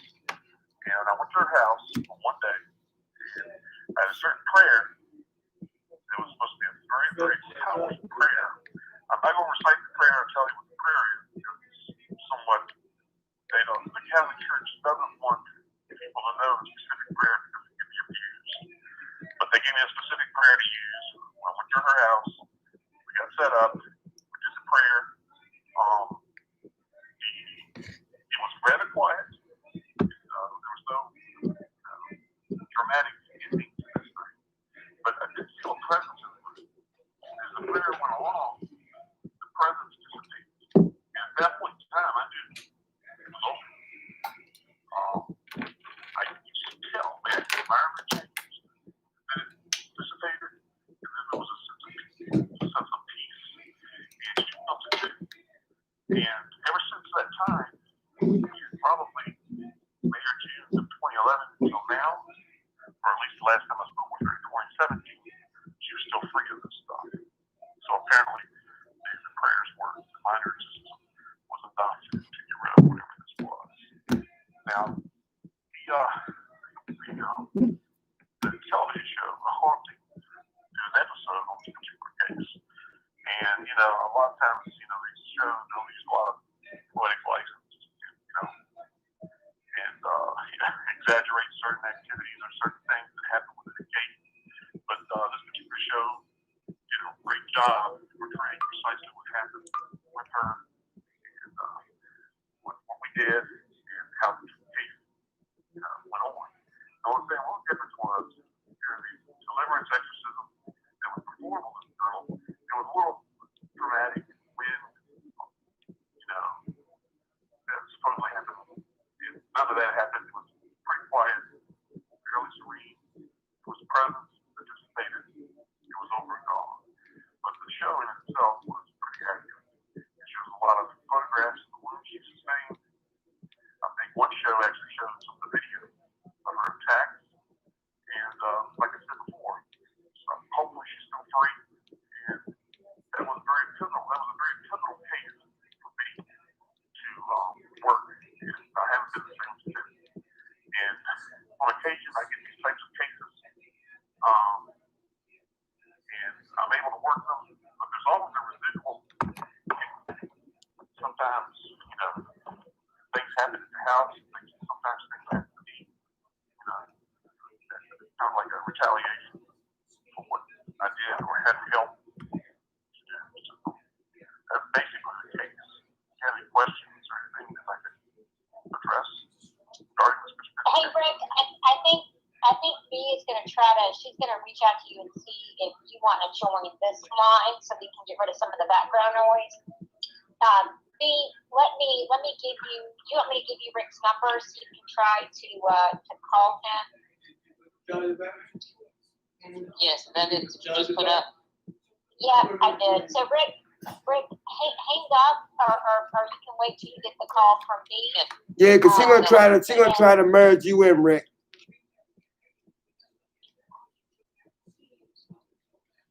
I'm sorry, I couldn't hear you. Hey, Rick, you want to walk down here to my office. We're going to try to merge you on a different phone line so there's not as much background noise. Okay. Yeah, thank you. So you're going to get a phone call from B, so you're probably not going to recognize the number. Just answer it, hang up from this number and answer it.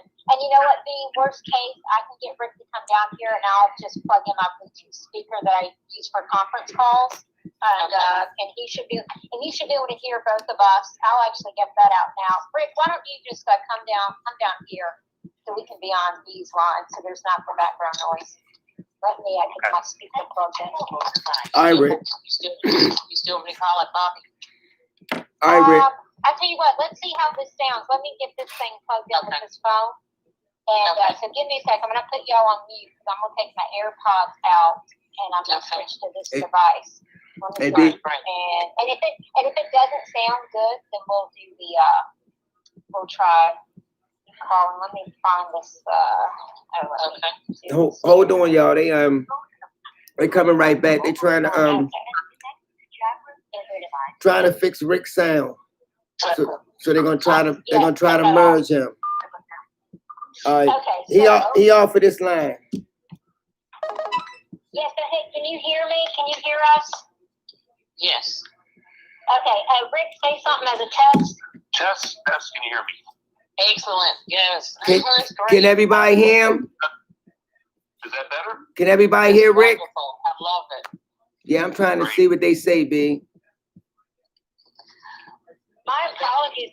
I apologize on my end too, though. Can y'all hear everybody? They said much better. Much better. Much better. Like I said, y'all have so much interesting information. I really hate. Yeah, that because they y'all ain't say even I did not miss out on anything that Rick was saying, and he's been giving us. they ain't even get on the aliens yet. Yeah, we haven't made it to aliens. That's right. So, and I think what we're gonna do is there. So that's the chat, Rick. So Rick hasn't been able to see the chat like I have. So they're gonna ask questions. I think we're gonna wait get towards the end. So I tell you what, why don't I tell one more kind of one of the more, if not the most interesting paranormal cases we have out there. And then you're gonna jump into the aliens, Bobby, after this one. Yeah. Oh, okay. So one more story, and then we will talk about aliens. You know what? Yeah. Perfect. Okay. So this is a cautionary tale about why you should never wish someone dead or make a voodoo doll. This is a true story. In Kentucky in 2003, we had a family contact us and said their house was haunted. They were really scared. They had a 16-year-old daughter, like 11 or 12-year-old daughter, and then like a 5 or 6-year-old little boy. And they had been hearing weird sounds and seeing all kinds of apparitions. And then what really was sort of the nail in the coffin that time is that the actual husband, who's this big burly blue collar house painter, no nonsense, I don't believe in ghosts kind of thing, saw a little girl walk into the living room and disappear. It bothered him so much that he actually had to start taking Prozac. He went to a doctor to get medication because it just messed up his worldview.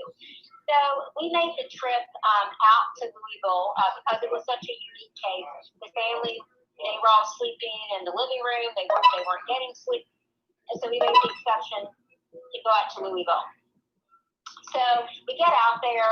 We actually had my husband's brother at the time lived in Tennessee. He had a camper, so we actually agreed to break the camper out so we could have visual control on the camper to be, the least amount intrusive on the family. We went out there for a weekend, got there on a Friday. We had another one of our members who lived in the western part of the state that drove out to meet us. And when we first walk in the house, they're giving us a tour and showing us where stuff has happened. Now, the history of the place, it was an interesting neighborhood, and maybe this is how things were zoned in Kentucky, Virginia. They're really specific about where you can have mobile homes and where you can have like stick-built homes and that kind of thing. Well, this neighborhood they rent had all kinds, and this was actually a triple-wide manufactured home, triple-wide. And I don't know what was there before, but we go in the place, and she's actually showing us that they saw something in the closet, and I actually saw movement in the closet. And when I tell you that I see movement, I don't get by the corner of my eye. I have to be straight on, or it doesn't count in my book. But I don't see anything, so I'm reaching for help. They had called us a couple of different occasions prior to us even arriving, like at 11:30 at night, terrified because they had heard a growl or seen something. So we get there, we set up mission control, and we're doing the interviews. So since there are so many family members, 15 or 16 at the time had a live-in boyfriend who had kind of been kicked out of his home, whatever, and they let him stay with them. So there were so many folks in this home to interview. We were kind of dividing and conquering, doing the interviews, and it all pointed back. Everyone we talked to said everything started happening a year and a half prior to us coming out. And we were like, well, what happened a year and a half ago? Well, we don't know. Kept asking that question to everyone. They didn't know what happened a year and a half ago. Finally, on Sunday night, and that Saturday night, what we we're doing is we had 5 folks with us on the investigation, and we would take turns sending 2 people in. We never sent someone in alone because you need a witness in case you do, see something, you need a second witness. And the rest of us stayed out in the camper, and we were monitoring the video cameras we had set up in the house from the camper. And so when it was Rick and I, it was our time to go in the house. We went in the house. Now, they had a cat, and it was a black cat, and he had been hit by a car, so he was injured. So we were walking the house. It's at night. It's dark. They didn't even have a lamp on. I don't think they had this huge, if you remember, they big TVs, 2 TVs. You got a 60-inch TV. It was like a massive piece of furniture because you didn't have the flat screens, like a true flat screen. It was still a tube TV that were really popular, the 1990s and early 2000s. They had one of those. So that was it was a lot of light, right? But it was the only light in that room. And we're walking, and I see the cat, and I almost stepped on the cat, so I stopped because I don't want to step on this cat, especially one that's injured. And then it occurs to me, and then I don't see the cat. I look, and I'm looking down, and my foot's about to go down. I literally hold my foot up in midair to keep from stepping on the cat, and the cat disappears. And then it occurs to me that the cat had no head. And I again see this straight on. I'm sober. It's a cat, but it has no head, and that's not right. So that happened. So I also had that happen. It ended up that, and they had asked us that night, do you think that we like to watch scary movies? Did that bring the devil into our house? And I was like, nope, because Rick and I love to watch scary movies. No, that's not it. That's not what's going to do it. Still trying to figure out what in the heck happened a year and a half ago. So finally, the last day, we're talking to the daughter, the 16-year-old daughter. Now, the one that was least impacted by this was the 11-year-old, because when this stuff started happening, she got very religious. Her family was Protestant. She started going to church with her grandmother every Sunday, and she basically stayed in her room, and if something happened, she said a prayer. She was the least impacted by this, and she was also the only one that was practicing any sort of religion or had any kind of faith. I did try to call the minister of the church that they occasionally went to, and he refused to help because he said they got to make a change in their life. And I didn't understand that then. I do now that, and I think it's when Rick was talking about the case he did, when you have these kind of negative entities, negative anything, but particularly when you're dealing with something demonic, it's not like you see on TV where you go spray some holy water around and say, I cast thee out in the name of Jesus. You have to make a change. And demonic activity is much more akin to cancer, where it never truly leaves you. You're always going to be susceptible, so you have to be prayed up. And like the folks that, go into remission from cancer, do their 5-year check. You've got to stay checked in with God to kind of keep that stuff at bay once you experience that. So the last day, the teenager, the 16-year-old, her boyfriend, they tell me, well, I said, what happened a year and a half ago? So it's not the scary movies. I want to know what happened a year and a half ago. And they said, well, her ex-boyfriend had broken in 2 years prior into their house, beat her and raped her. Horrific, right, to happen to a 15-year-old girl. And a year and a half, so they went to court, and he was sentenced, but somehow he didn't get a harsh sentence. And this really made her mad, and I can completely understand that. So a year and a half ago, her and her current boyfriend, this is back when, I don't know how many of the folks from the DivPat remember that commercial? I think it was T-Mobile or Singular or one of those cell companies that doesn't even exist now. Used to do this commercial that showed a voodoo doll. It showed the woman, punching it and the people reacting to it. It was on all the time. Anyway, it was very popular. Well, they seen this commercial, and they decided to make an effigy of this boy. They made an effigy using popsicle sticks. And they said, I hope you burn in hell. And they set it on fire.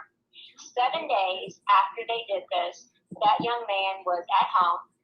His parents and all of his family had left to go into town, and he died in a gas explosion. A gas line at his parents' home blew up, and he died. That happened a year and a half. That happened one and a half years ago. So the family, they were saying, oh, we're gonna move, and we're like, this is gonna follow you. And so we didn't hear, they did end up moving. And they bought another new house, and they moved some to another, I don't know if they, can't remember if they stayed in the same town. They stayed in Kentucky, but they moved. And we would call them every few months to check in on them. Our advice to them, basically, you got to get right with God, right? You got to do something here, because there's some bad things working. You called in a favor, basically, by burning this effigy, and you've got to undo that. Well, no lie, the last time we spoke to them, they had moved to a new house, and guess what? Their new house caught on fire, and they lost everything. And that is the last time we spoke to them, because their father was convinced that it was talking to the paranormal people was bringing the devil in their lives, not burning effigies, and wishing someone dead. But anyway, so that is one of the most interesting pieces that we investigated. So I know we talked a lot about ghosts, a little bit about demons, and now I think they want some aliens. They just want to give a good MUFON case, Rick, and then we'll take questions. Okay. Well, I have a question real quick. Yeah.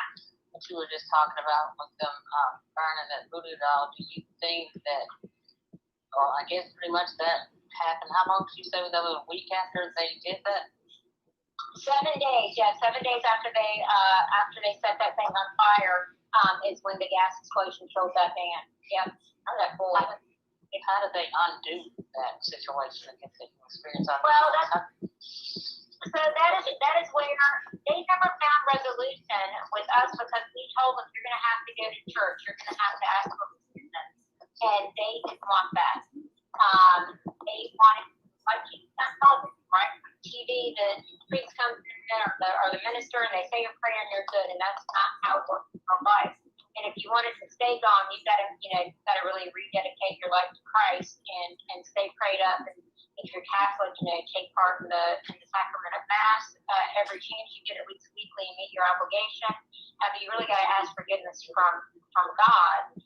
And they didn't want that, because that wasn't the easy answer. So we tried to stay in touch with them, but you can't help people that will not help themselves. And that was you have to understand, when you deal with these things, a lot of people don't quite understand how it works, the mechanics of this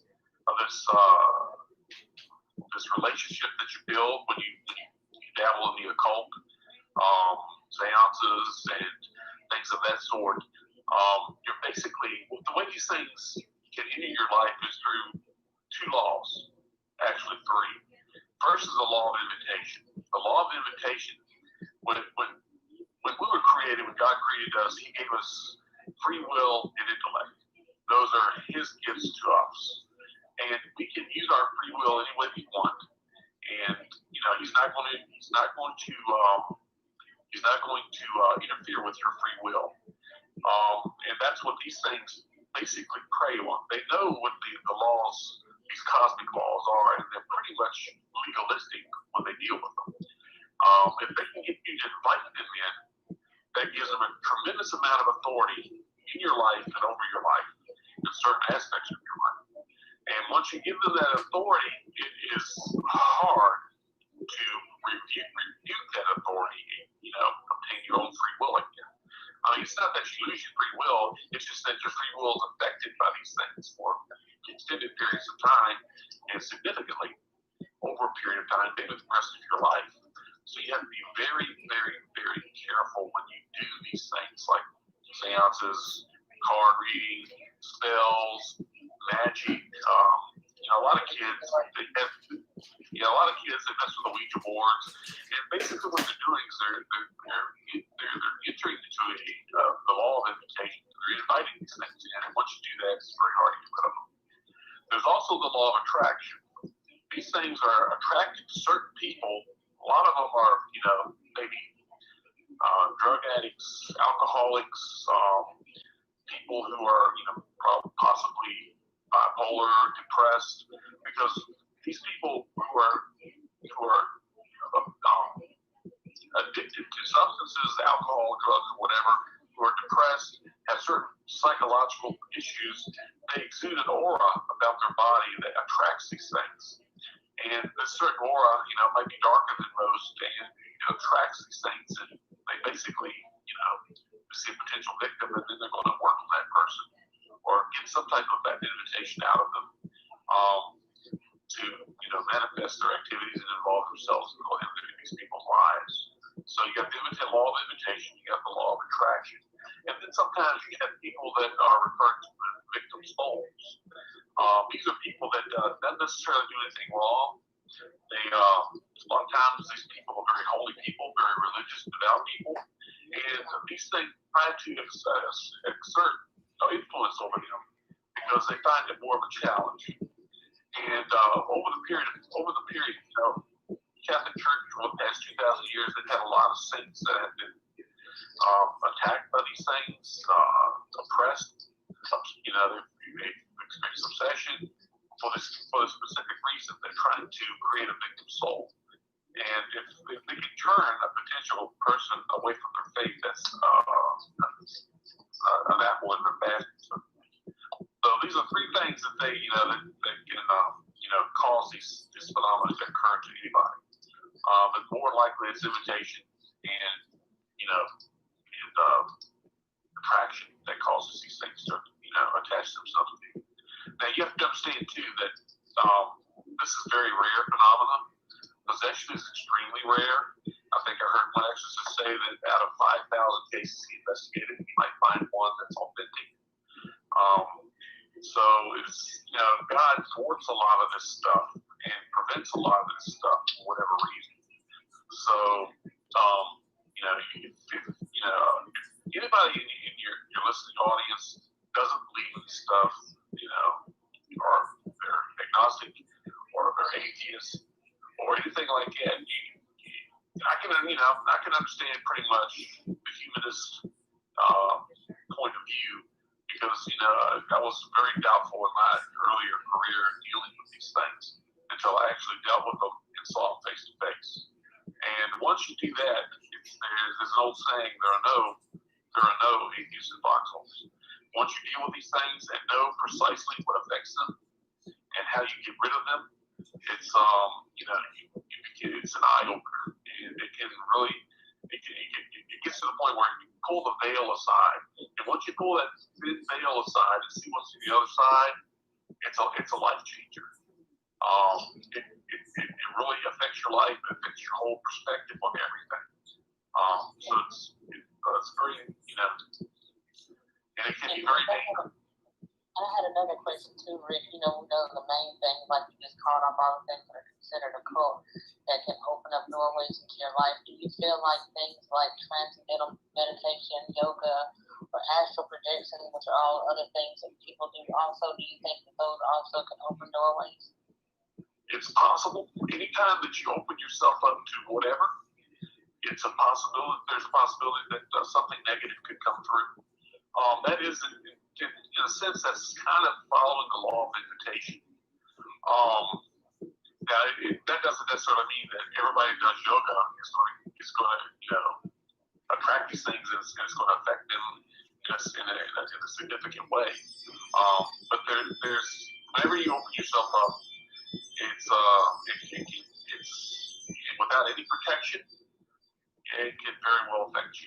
These things could enter your life that way. And once they do, it's extremely hard to get rid of them. And a lot of exorcists that I've heard lectures from a lot of exorcists that a lot of the stuff is on the increase. Possession, obsession, oppression type phenomena is on the increase. And a lot of it is because people don't believe anymore.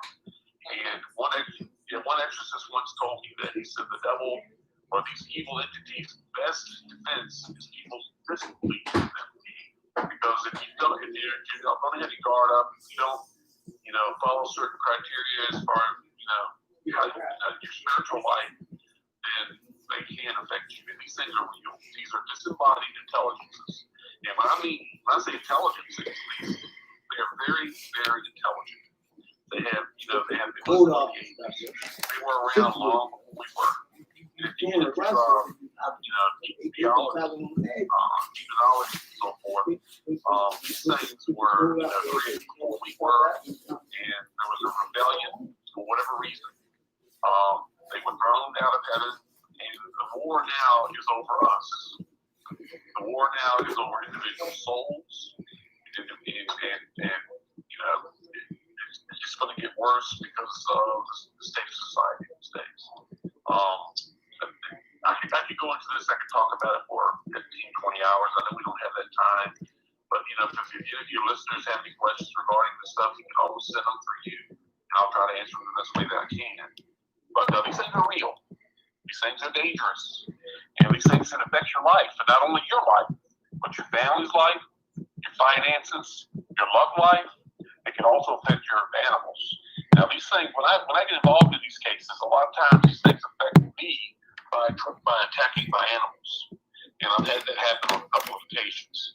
And they know exactly where your heart is and know exactly how to affect you.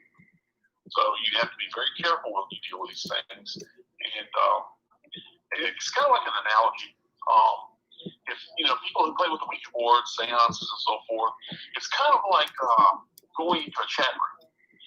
You know, you might be chatting with a nice 15, 16, 17-year-old little girl or a nice individual, but you don't know for sure who you're chatting with. It could be somebody really, really bad. And that's one of the analogies I like to use when I'm talking, you know, seances, Ouija boards, and so forth. You don't know who you're talking with. So you have to be very, very, very careful. Well, you know, like, you know, we talk about this from a spiritual standpoint and as a standpoint from an investigator too. Do you believe in some cases of schizophrenia, multiple personality disorder, and bipolar disorder, there's sometimes spirit possession and people have just misdiagnosed? Yeah, there have been instances where people have, there have been instances of that in the Catholic Church right now. Especially the Catholic Church in the United States. The Bishop Conference stated that they've got a certain criteria now when they deal with people who are claiming this type of problem. A lot of dioceses want people to be evaluated psychologically, medically, psychologically by a psychiatrist or a medical doctor before they even entertain the possibility that they might have some type of spiritual issue. So they have to have those clearances, and they have to have those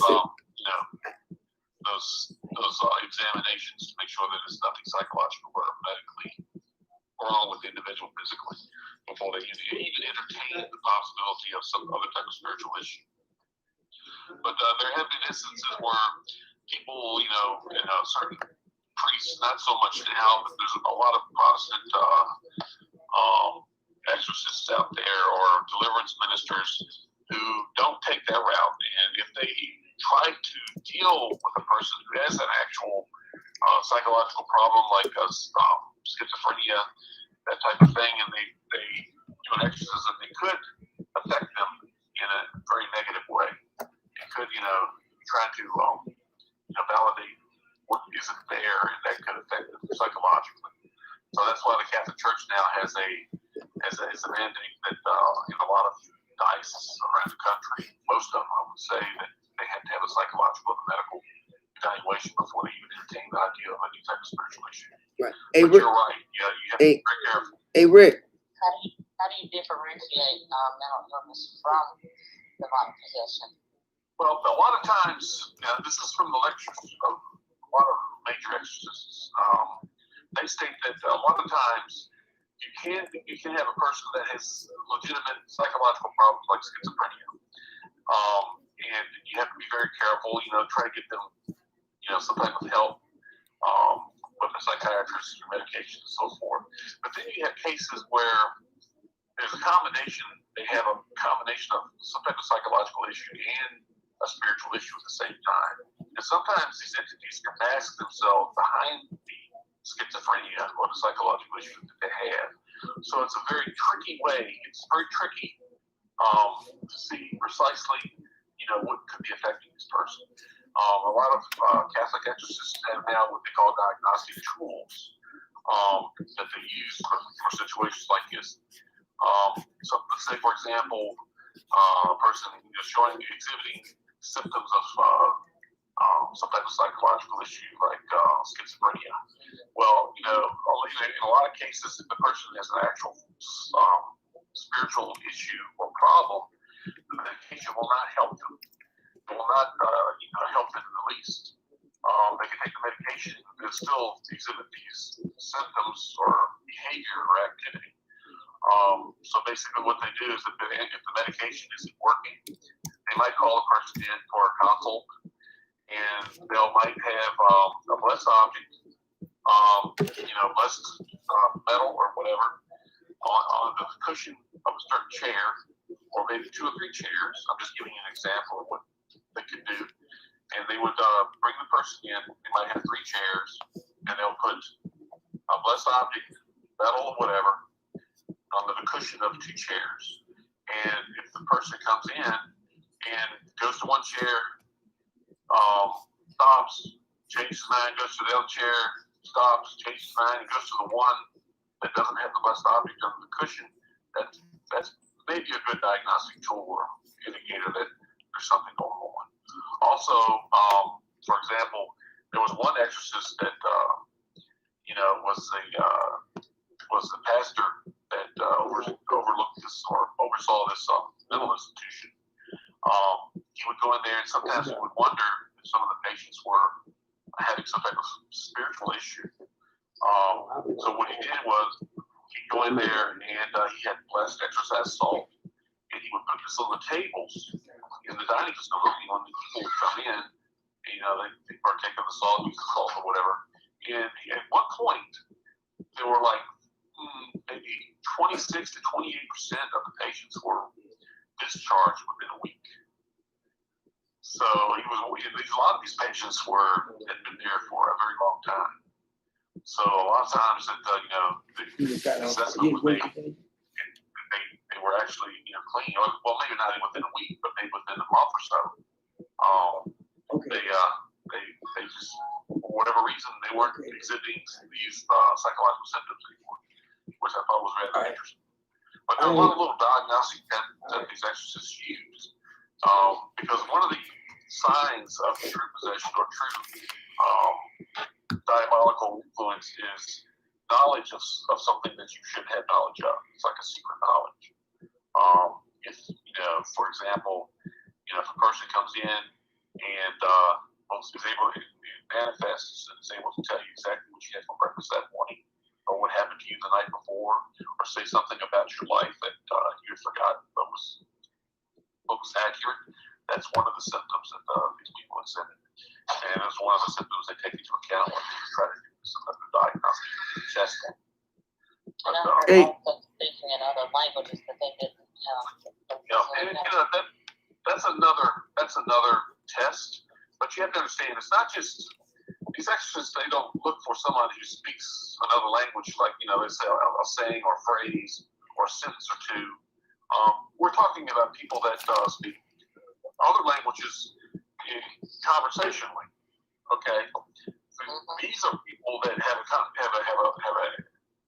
external intelligence speaking another language conversationally. In other words, sometimes these possessed people will speak another, like ancient Greek or some other Aramaic or some other language. And sometimes these people, when the priest does prayers in Latin, sometimes they'll correct the priest on certain phrases in Latin that he was mispronouncing or something like that. So that shows an external intelligence, beyond a person just saying a sentence or two. They have an in-depth knowledge of the language itself. So. Well, one Candy girl had a question. She said that her niece's daycare and her church daycare, they teach meditation in her niece's daycare. Is that not okay, or is that okay? When is meditation not okay?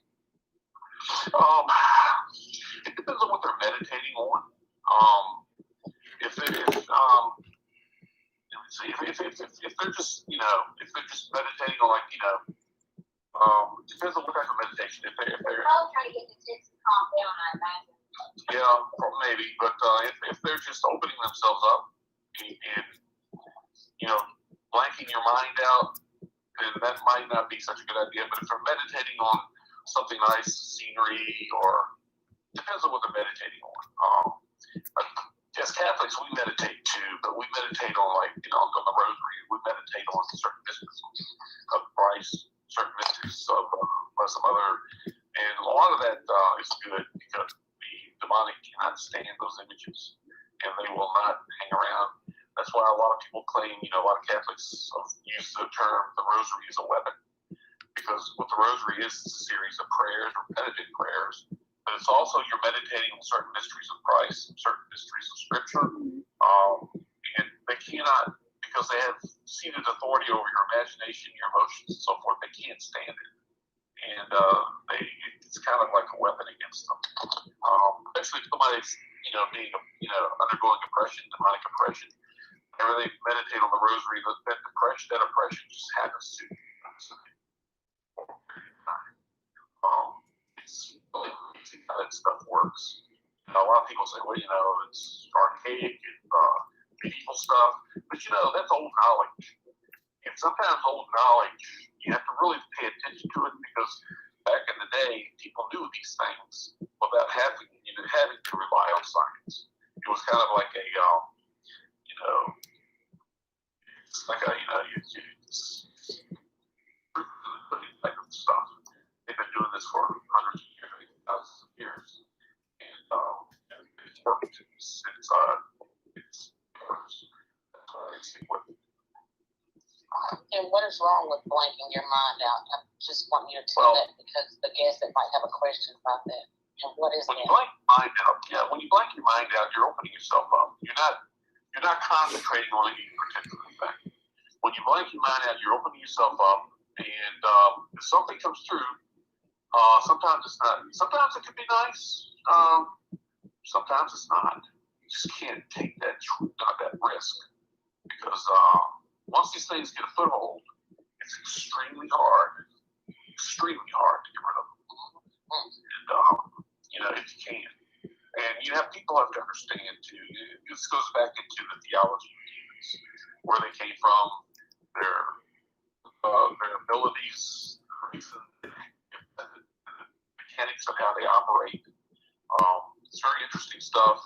Once you understand how they operate, the mechanics of how they do things, then it's a lot easier to combat these things and protect yourself from them. But just blanking your mind out sometimes can be a problem. If you're meditating on something specific, then that might be a better route to go. I heard that before. Would you say that hypnosis also falls into that category, because you're emptying your mind, or you're going into past life regression and stuff? What do you feel about that? It can. You have to understand, you have to be careful with past life regression and people who claim to have lived previous lives. These people are getting this information. I believe they're sincere, that they're actually experiencing these things. And I believe that a lot of people experience these things that are accurate. They can be historically validated. But you have to understand something too. These entities can get into your mind, into your imagination. These entities have lived throughout, they've been here since before time began. They were probably around during this particular incident that they're recalling. And these entities can feed this information into your imagination, into your cognitive aspects of your mind. And you will actually reveal certain people and certain life events that occurred 200, 300, 400 years ago. But these entities were probably there, probably witnessed it, and entered into your imagination, fed you this information to get you to take a more active interest in, past life regression and things of that sort. So that you have to be cognizant of that too. Past life regression, it's, I look at everything from the Catholic perspective. They don't believe in past lives. They believe there's one life, but there's also a life after. And trying to do something like this can be dangerous. And they've been teaching this for a very, very, very long time. And there's practical reasons why they teach this, because they've witnessed, for the past 2,000 years, they've witnessed things go south quickly when you do these types of things. And another lady, Gwendolyn, has a question. She said, the last time I meditated, I heard in my left ear, just listen. Is that normal to hear things? It's common now. Whether it's normal, I don't know. If something said in her left ear, just listen. Be careful. You don't know who it is telling you these things. And when it's asking you, just listen. It's asking for permission. Anytime something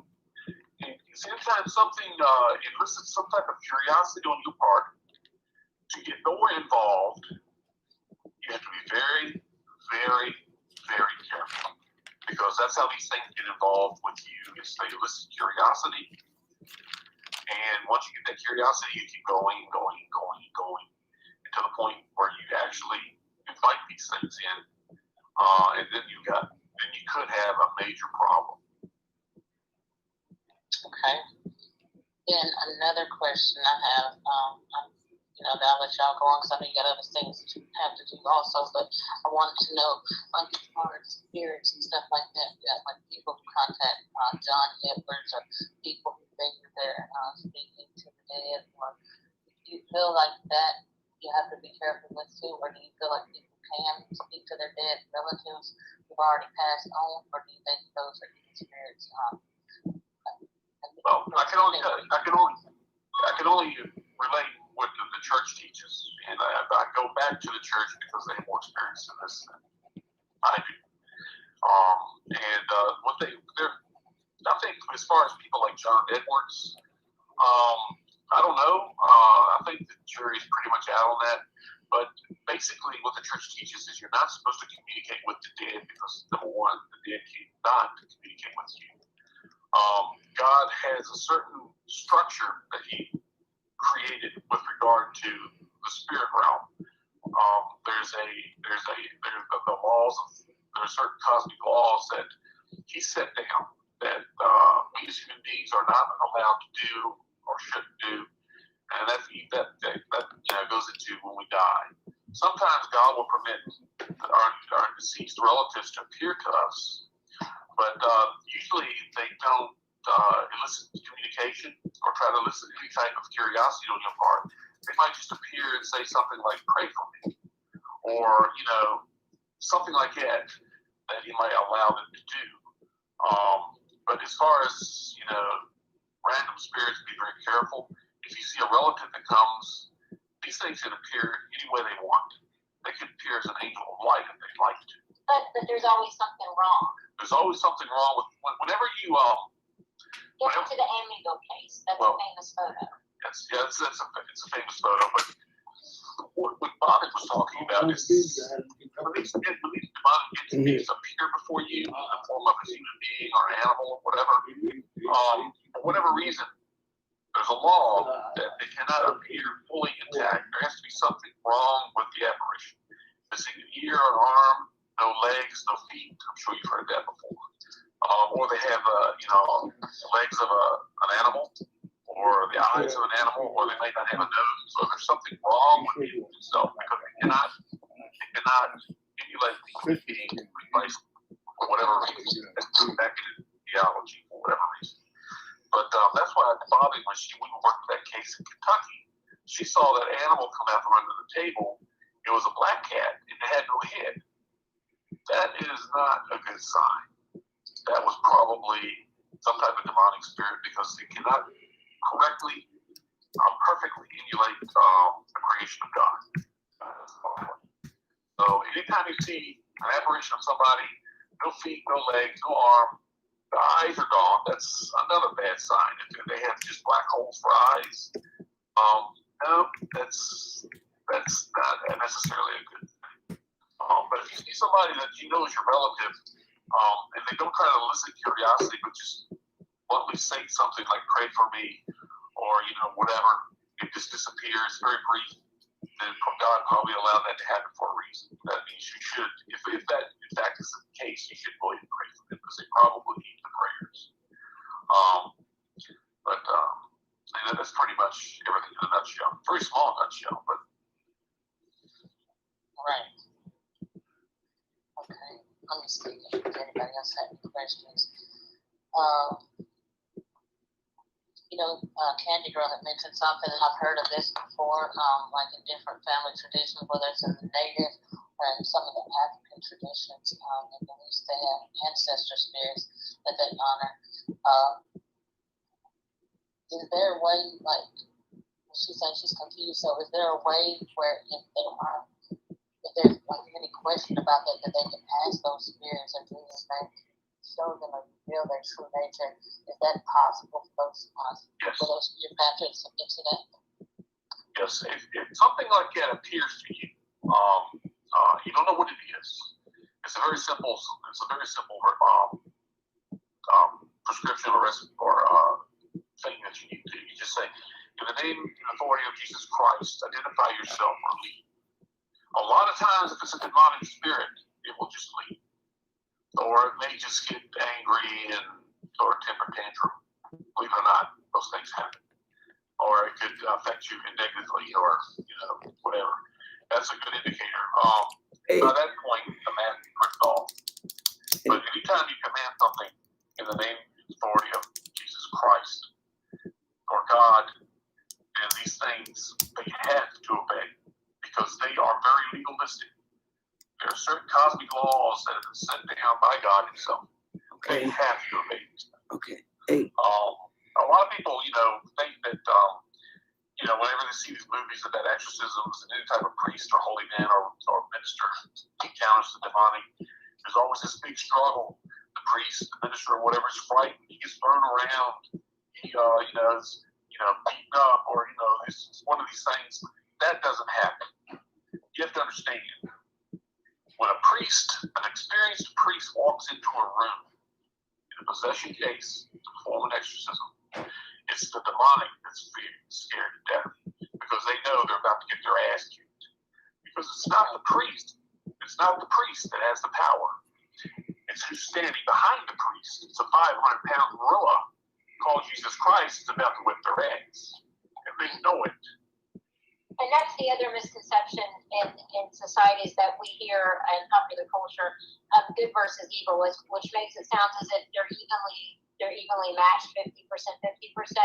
But God created evil in the sense that God didn't create evil, but God created Lucifer, who fell and became Satan. I mean, really, evil is the absence from God. But Satan still has to answer to God. He was still created by God. He's still a creature. He's still a creature, and he has to answer to God. So Satan is not anywhere up to the power of God. That's why having faith and saying prayers. And I think one interesting thing, and I know, Marvin, you talked about this. What I love is the story you told about the lady who had the dog man that was coming in her fenced-in backyard and trying to grabbing her dogs through her doggy door. Yes. And when she was faced with it, she said a prayer. Right. And the thing just started, shaking and disappeared. Right. Prayer has been said and has caused dogman to go away, Bigfoot, and alien encounters. Absolutely. Right. Prayer is very powerful. So then you have to ask yourself, what are these entities? Are they must be from some, even these, you want to say they're from outer space or they're from another dimension, well, they still answer to God. Hey, Rick and Bobby, I want to read this question that somebody sent in the chat. And this came from out of the chat, and this came from Dawn. She said that I want y'all what y'all think on this. She said, I lived in Cleopatra's time as a Siamese cat in a house, then as a gypsy and a barmaid in the 17 or 1800s. I know this, and I felt this all my life. What do y'all know about that, or what y'all can share with the family on that issue? The only thing I can tell you is from the Catholic perspective. The human soul is much different than an animal soul. Right. According to Catholic theology, the human soul is what's referred to as a rational soul. The animal souls are referred to as sensitive souls. There are two different types of sentient beings. An animal soul cannot possess a human being, and a human being cannot possess an animal's body or anything like that. They're two separate things. The difference between an animal soul or a sensitive soul and the human soul, which is rational, is that God gave human beings not only free will, but intellect. This is something that the animals don't necessarily have. They have a certain type of intellect, but it's more a reactionary intellect or a instinctual intellect. They don't have any self-awareness, for the most part. They can't, identify it with themselves or think in those terms. Only human beings can. I'm not saying that she's not experiencing these things or has these types of realities, but you have to be very, very careful that something is not influencing her, giving her these memories that it itself has from being during that time period. I don't know what to say. I'm not going to invalidate what she's saying. I can only tell you what the Catholic Church teaches. And you take that for absolutely. And one more thing I want to ask you, Rick. Do you think if somebody suffer from and I think B elaborated on this a little bit. Do you think somebody suffer from bipolar depression? Do you think that can cause a person to see things that's not really there, or all in all naturality they could be seeing these creatures or aliens? It's possible. Depression generally doesn't create an illusion or hallucination. You can with so bipolar depression, you can have hallucinations because of the mania. Schizophrenia, that's a really good question, and I can't give you a solid answer on that. They used to say that the folks they chose to be shamans and medicine men were folks that would have been classified as schizophrenic in our time. So maybe they're able to see something we can't see. That's a very interesting question that I don't know if we have the real answer to.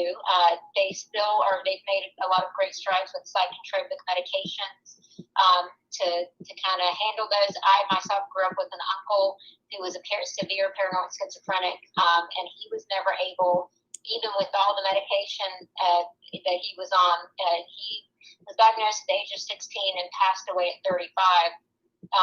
From a heart attack, which runs in my family too, but at young ages. But they were never able to completely ever quiet the voices in his head. So that I can't tell you one way or another. That's interesting, but I don't know.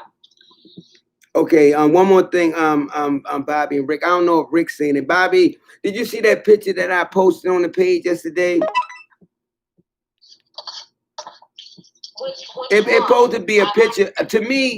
To me, everybody was saying Goat Man. It looked just like Goat Man, yeah. It do. It looked just like a goat. Yep, I saw before I even saw anyone saying Goat Man. I was like, that looks, and I hear this Oh, that's interesting. Yeah, let Rick see that, because one person said that it looks like in favor of the lichen that was in the underworld. But I was like, that's a Goat Man. I think that, and I don't think that, to me, that looks more a Goat Man. Again, I didn't even look at your description. I just said, that's Goat Man. That looks like a goat. It looked just like a goat. So I agree. Watch when Rick see it, though. It looked just like one. Yeah, that's interesting. What was that taken at, No, that's what I was trying to find out. But when I do, I'll definitely pass it on. I'll definitely pass it on to you. And another thing, Rick, well, had your reason as far as the other thing that we supposed to did up here. And, I still been, still talking to that one person. And she sent me and B, I guess several more pictures. So I'm a still send them on, and I'm going to share them with you and Bobbie, So I just told her, I was like, it was bad timing. Not saying that don't nobody want to help you, but I guess people got to get more information. We just got to get more information. And so everyone knows, like, how do you, and this has been learned, and sometimes it was learned the hard way, you know, when I started out doing this 20 plus years ago. But so there's a lady who has what's up, baby? What's up? You done got fat. and when you have multiple family members and folks that are there who should also be experiencing these things when they're so very kind of blatant activity that's happening, it's always good to talk to more than one witness. Right. And that's to make sure everyone's on board. Because right. we have been to go this where the wife would call us and we think it's good and she's given us permission and we get there and her husband's not cool with right. it. Right. And then that ends up creating some marital strife. So that's why we like to speak to more than the initial witness, and particularly for this case, right? And for us, like 5.5 hours. Right. And so you just want to, and this is why we do phone screens, right? There are phone screens, usually multiple phone screens, and then you send a couple of people that are local and kind of do that preliminary thing, and then you figure out if you're gonna, if it's predictable enough activity, and this is the same whether it's ghosts or absolutely. But if it's predictable enough, then you do what you think of as the investigation, where you get all your equipment set up. Right. And that's to maximize everybody's time and have the best hope of capturing some sort of activity. Right. And another thing. Go ahead, Rick. Yeah, because as much as we'd like to, it's not very practical. We have to go in there in some cases and live with this person for a month maybe. Right. Right. So if we can find a pattern to the activity, let's say it happens mostly on Wednesdays and Thursdays, maybe this time or that time. That's probably when we'll set up, because there's more of a chance of us experiencing something or being able to document. Right. You absolutely right. And her granddaughter has been out there with her too. So like you say, Rick, you like to talk to all witnesses. So I would think it would be best, even if we do set something up down in the future, is to talk to her by herself. And I guess just to get her just to get her say so on the matter. You know what I mean? Because sometimes people can be coached into saying things. So if a grown up ain't around, then I think a child will go ahead and tell you, because most likely a child will tell you the truth. Yeah, you're right. Yeah, and we interview witnesses. Like I said, we went to that house in Kentucky with 70 people. We had 5 investigators, and we kind of had to divide and conquer. We did get permission when you're dealing with kids under 18. You got to get their parents' permission. But we do interview them. So a lot of times kids will tell you things one-on-one that they're not going to say in front of their parents, right? Right. So as long as you kind of have permission, and when you and that way, if you have witnesses that are telling you the same thing, they have the same take on the experience, it helps to strengthen that claim too. Right. And I told her, I said, because she said, she texted me back, she was like, it's like don't nobody want to help me because of my little situation. She said, but I went on like, I know what I saw, I've been saying them.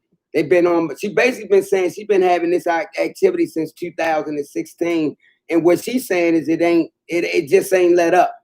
So basically they must have just made their home right there on her property. But I said, it's not the reason that, don't nobody want to help you. It's just, we just trying to get all the information we can get. A person don't want to go into a situation and Lord forbid something was to happen. Yeah. Well, AB. Right. Anything? Aliens? Yes. Well, some UFO stuff now. Yeah. Absolutely. Yeah, I would say a member of MUFON. MUFON is an acronym. MUFON stands for the Mutual UFO Network. It's an international organization of investigators that try to get to the bottom of the UFO question, what it is, where's it come from, is it real? that type of thing. And each state has a chapter. And of course, Virginia had a chapter, and I was a member of the Virginia chapter from probably 1992 until 2002. That's when I joined the Paranormal group. Within that 10-year period or thereabouts, I was also the state director for Virginia for 5 years. And we investigated a lot of UFO sightings. We also investigated a lot of, or some abduction cases where people were claiming to have been abducted by these things, but certain entities, seeing certain entities, interacting with certain entities, being taken aboard craft, experimented on, certain medical procedures were supposed to be performed on them, that type of thing. So we investigated quite a few of the sightings itself and these claims of abduction. Let me think. One of the cases that got me involved in the paranormal aspect wasn't one case pretty much. It was a series of cases I investigated where there were large-scale flaps, UFO flaps in specific areas. What a flap is a lot of sightings in a small general area within a short period of time. That's basically the definition of a UFO flap. Sometimes we investigate flat areas at the time that the activity was occurring. And what's interesting is a lot of people in these areas not only experience seeing UFOs or seeing them in the sky, landing or whatever, but they would also experience paranormal activity, like poltergeist activity, things flying off shelves, seeing apparitions, lights. Orb lights are very common in UFO sightings. They would end up missing, just typical poltergeist stuff. And if you're not familiar with the term poltergeist, it's an old German word which stands for noisy ghost. And basically that's precisely what it is. You have activity in the house where things are flying off the walls. You're hearing things, moans, groans, people talking. Has smells, things catch fire. It's just pretty much a lot of havoc in the environment. That's pretty much what a poltergeist is. And these things accompany UFO activity, which I thought was rather interesting. Because UFOs, if they're alien beings, physical beings, and physical craft, somehow or another, coming here from some other solar system, planet, galaxy, or whatever, how do they have these capabilities? So we ran into a lot of that. There's a MUFON investigator in Florida. His last name was Mr. Jordan. He was a state section director for MUFON in Florida, the Florida organization. And he came across some pretty interesting information. He basically interviewed a lot of people who were having UFO sightings. And then it got to the point where he was interviewing a lot of people who were supposedly having abduction activity. They were taken aboard craft, or they were, seeing these entities, interacting with these entities, and they were having a lot of difficulty with them. And he found out that when he interviewed one witness, the typical scenario in an abduction case is the very basic stuff for the most part. But what they would do is they would wake up in the middle of the night, they feel paralysis, they couldn't move, they could only move their eyes. All of a sudden, they feel a presence in the room. They might see some type of little creature that they refer to as a gray, a small gray alien with a big head, dark eyes, that type of thing. Or they'd see something else, sometimes they would see taller people of the same description, but sometimes they'd also see beings that resembled a praying mantis, had that long head, the long eyes, spindly legs, arms, bodies, this type of thing. And he found out that one guy, he was, a lifelong abductee. And he was experiencing an abduction experience one time. And he couldn't move. And the thing appeared, or whatever, the activity started. And then all of a sudden he started to pray. After he prayed, the thing disappeared. He was able to move. And then that particular abduction experience ceased. It would happen again, but when he prayed, for whatever reason, that abduction experience ceased. Well, Mr. Jordan he took note of it. He thought it was interesting too. He said, "There's something else going on here." So he started working with abductees who were having tremendous amount of problems. They would find scars on their body, find certain types of substances in their bodies, objects that shouldn't be there. And he started working with them. He said, I think if I get it correct, let me see if I correctly state what he did. Going by memory, I think he started asking people if they would pray during the abduction experience. When they started doing this, the abduction experience would stop, lessen, or cease altogether, would lessen a little bit, or the being would act confused and back off or something like that, as if they were affected by the prayer itself. Right. So he started in-depth research into that aspect of things, and I read a little bit of his research. Okay. And so I started thinking, there's something else going on here. There is a spiritual aspect to some of this stuff that people need to be aware of. So when I started looking into this, there was one case I worked on with MUFON that was rather another pivotal case for me. It got me involved into the paranormal aspect of things, and that's when I joined this paranormal group. The case actually occurred in an area of Virginia near the Mountain Lake. There's a recreational area, and they have a lot of residential neighborhoods developed around the lake itself. We were investigating a case there involving a family who was experiencing a lot of activity. UFO activity. They were seeing not just structure craft with structure, but they were seeing mostly nocturnal light activity. Now, nocturnal light activity and structured craft activity are two different things. Structured craft might be like a boomerang-shaped object, the atypical flying saucer with structured detail on it. Or it might be just light activity, like what is it called? Things like that. Well, they were experiencing all of that. They were also experiencing crop circles. Have you ever heard of crop circles? Yes, I have. They had crop circle phenomena occurring in the field next to their house.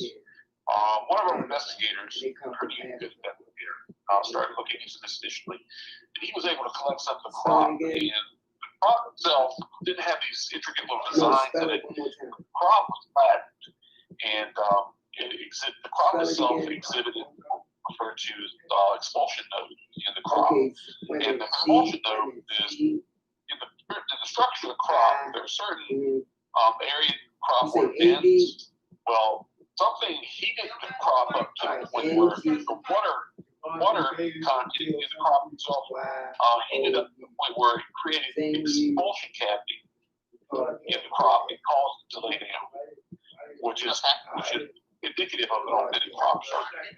Well, they had authentic crop circles, they had structured craft being seen, nocturnal lights. Then they started having paranormal activity occurring in the house itself.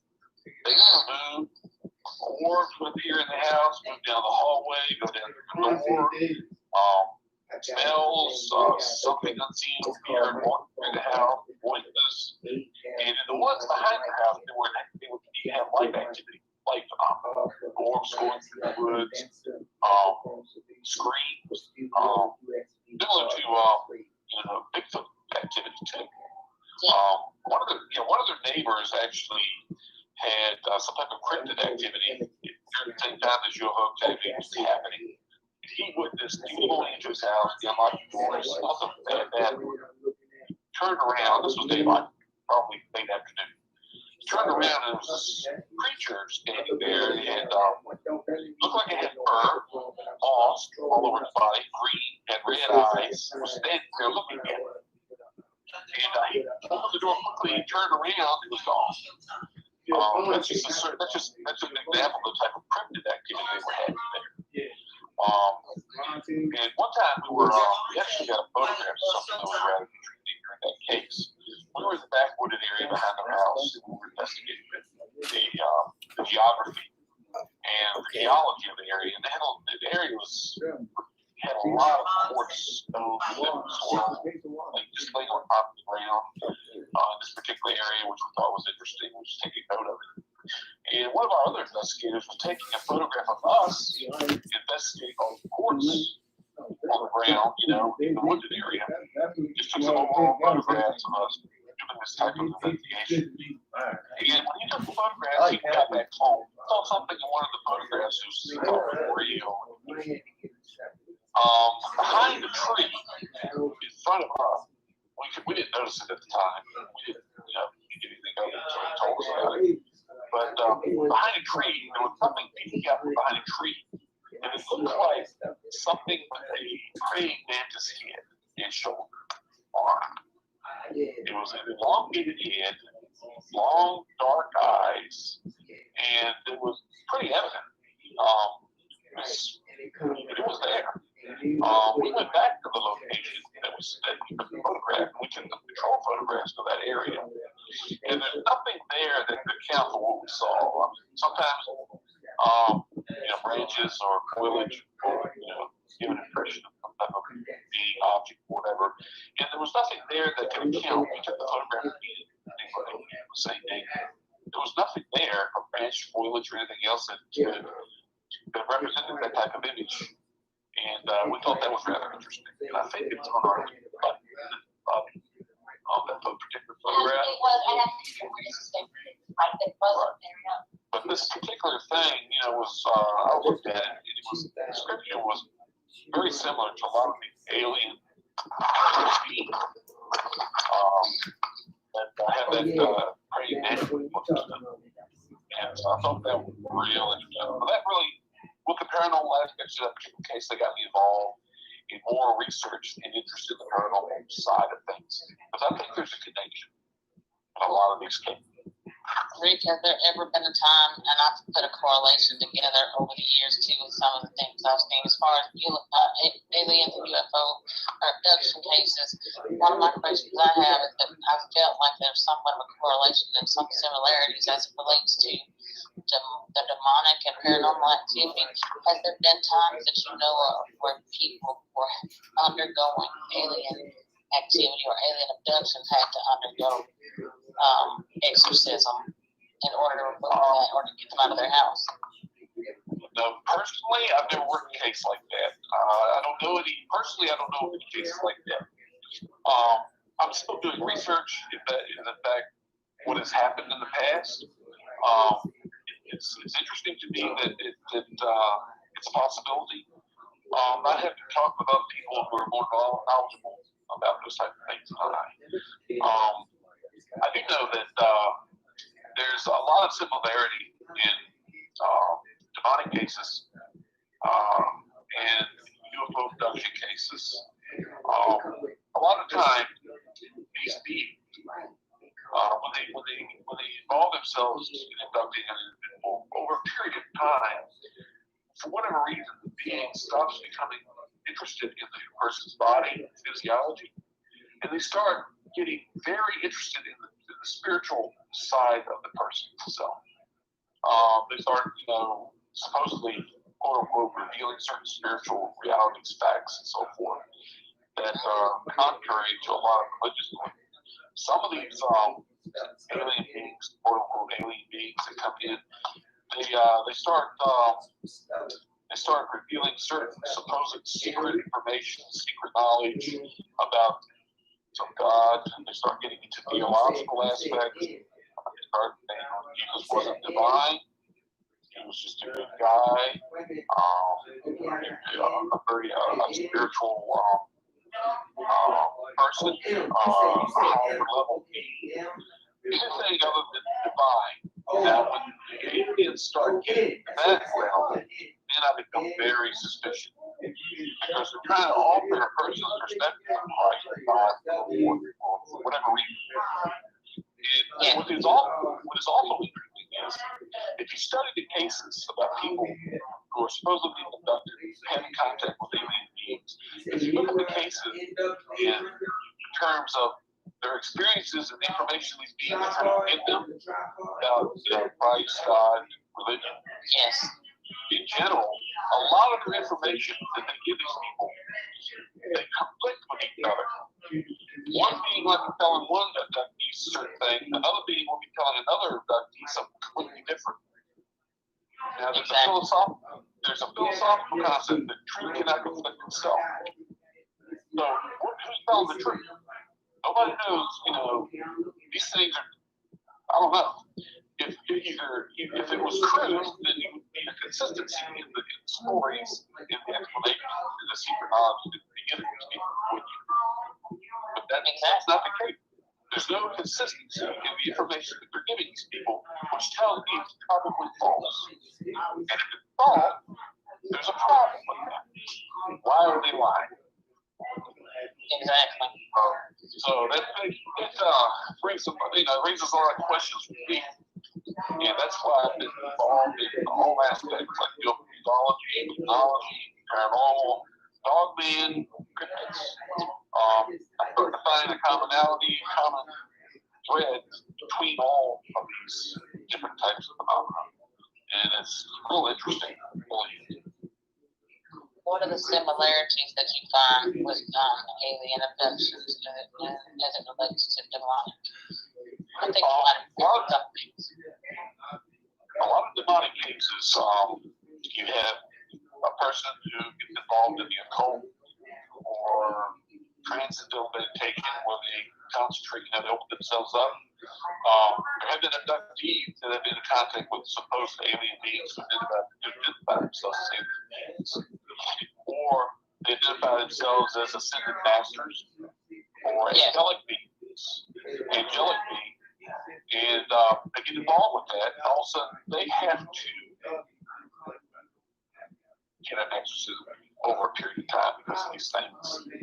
Portraying themselves as different, ascended masters, angelic beings, higher beings, and so forth.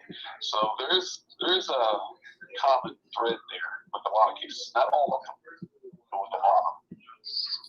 Have you ever heard of aliens being able to be conjured up the same way demons can? Yes. Yeah. There are certain areas on the planet that are more susceptible to this conjuring. A lot of people will go to certain specific magical areas. They're magical areas. Like I think Arizona is one of them. Supposedly there's supposedly portals in Arizona. That these things can come through, either aliens, spirit beings, higher level beings, so-called higher level beings, and so forth, can come through these portals. And I believe there are certain areas on the planet that are more susceptible to this type of phenomenon.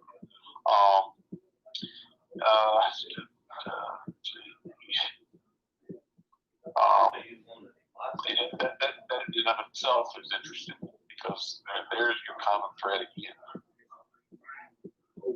Okay.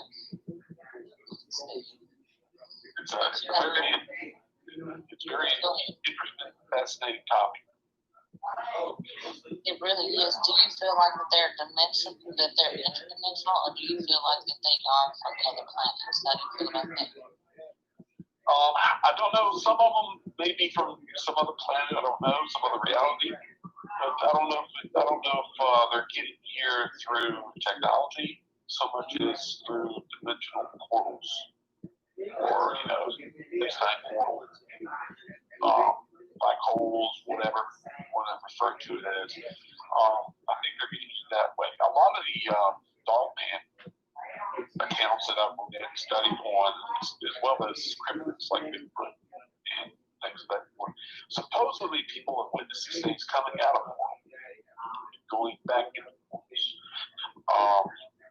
With the demonic question, are they coming through portals, or is the veil thin enough for them in certain areas for them to come through quicker or easier? Possibly, yeah. I don't know everything.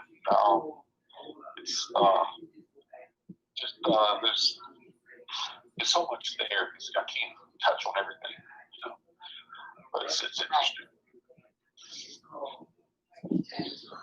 Well, did y'all in the comment, the live chat, did y'all have any more questions before we let Bobbie and Rick go for tonight? Let me see. Or Bobbie, did you have anything else you wanted to say? No, thanks for entertaining us and spending your Halloween with us. We appreciate it. thank y'all for coming on. I really appreciate you guys, because y'all really given so much information. I'm sure that some of the members of the Doug Patch and other subscribers, they will probably have plenty of questions. And if any of them have questions or things that they may want to talk to you guys personally, is it okay for us to give them y'all's contact information, or is there some type of way that you can put you in contact with them? I don't want to give out any numbers, just let us know, because people may want to reach out to you guys after this. Yeah, actually, let me, and so in the chat, I'll put, I'm going to put my email, because I'm the one who on the checking my email more than Rick does in the chat here, and it's fb@b.com, and if you email me about anything that we talked about, and we're happy to answer questions, and I can forward it on to Rick. Rick from the outfit is in there too, although you don't hear back from him, let me know, because he doesn't check his email as much as I do. I'm the nerd. So, yeah. All right. Well, we will definitely put these people in contact with you. Anybody who has any questions or anything that they want to get in contact with you about, because I know that there's probably plenty of people who do. Yeah, anybody who needs any help whatsoever in any of these areas, we're more than happy to help them. That's basically what we do. It's one thing to give information, but there's nothing to actually help somebody who's having some type of problem spiritually or otherwise. And that's basically, trying to get it's kind of like our little thing we do to help other people through these things and do whatever we can for them. So here come now. Okay. Well, we'll probably still hang around in the chat just a few more minutes, but we want to thank, I don't know, Bob, yeah, I'm still here. They've answered everything, and did you have anything further that you wanted to talk to them about? No, I mean, they covered everything. I would like for, if they ever, come up with something else, if they would be willing to come back on. Oh, absolutely. I mean, because I mean, Yeah, that. absolutely. Yeah, for sure. Hopefully, if we especially if we get some more dogman cases, or just continue on. I'm sitting there now, Bob. Yeah. So that'll be good. I would love to have y'all back on.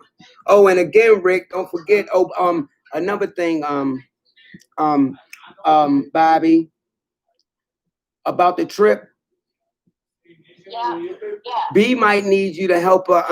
Like you said, you start collecting money around December. You said start doing it around that time, and I just said B can just put a name down of everybody that donate, and just get a card, and just I guess have everything go to that card, so she can keep track of what people are sending.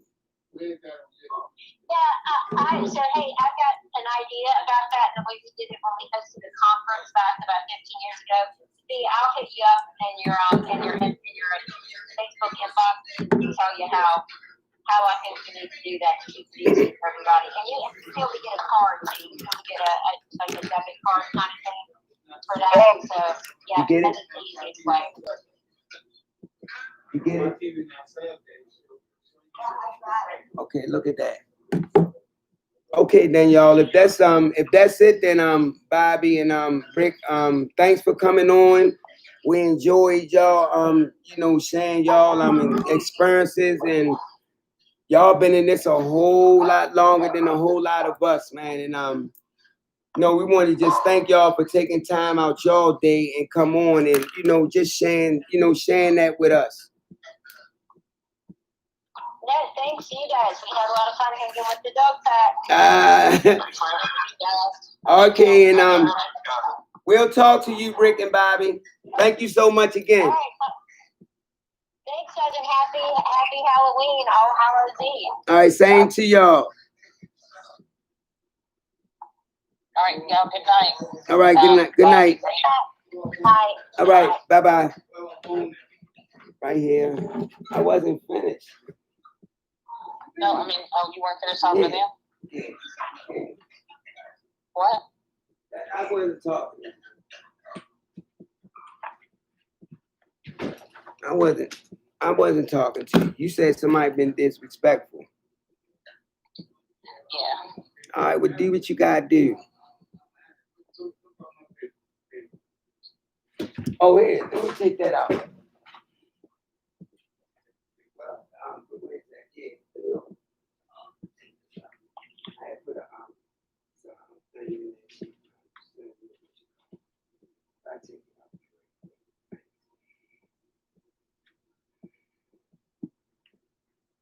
All right, hey, but B. Yeah. I'm gonna just get on the three-way and she'll explain to you.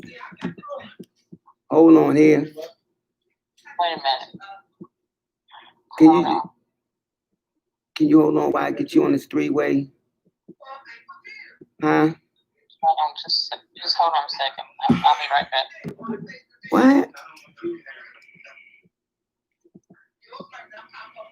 All right. Wait a minute, how come? But did you see what I'm talking about though, Bob? Huh? Did you see what I'm talking about? The one I just sent you with the 3 and 3? That's why I said. I said, well, get what you can get. Get what you can get. I'm gonna just give you the address. Well, text it to me so I can look at it while I punch it into my iPad. All right, and just get the one. All right. Get the one that you talking about. Okay, I will. I'll definitely do that. And just get the one that you was talking about because I truly appreciate whatever. Okay, Marvin, just send me your address and I'll get that out to you. Okay, all right. I added some insurance on it if something screws up. Okay, all right, and thank you so much.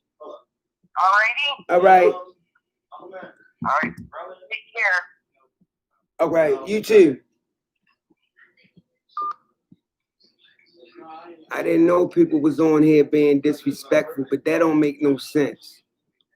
And I have no control over it.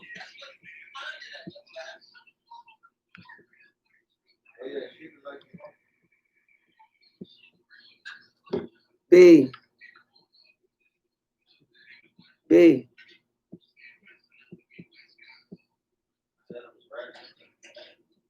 I'm still here. Hold on just a second. Oh. Look at your text. Okay, I'm looking at it.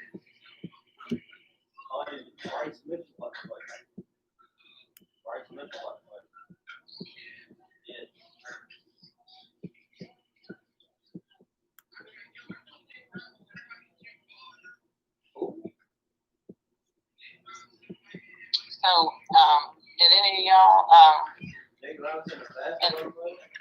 we're still live now. Yeah. Yes. Does anybody have any questions or anything that, Bobbie Anderson, she is one of the Dogman members and she's also a subscriber here. She is on the page posting regularly. What do what does she mean? Let me just say this. Let me just tell them. Go ahead. Go ahead. That if they have anything personal they want to discuss with Bobbie or Rick, y'all can talk to Bobbie on the Dogman page as well. She y'all can contact her that way also. Y'all be really patient. Okay. Why she said that she gotta call me? Because did you read the previous Yeah, I mean I typed it in and it said, you know what, Marvin Allen, if no one that has encountered dreams or you read her question earlier to him. Communications. That was her response back. Right, I answered what they think of it because they are more advanced in this. They more advanced into this thing, so that's why I asked. But that was her response back. Okay, but what do you want to do? That's not. Hold on.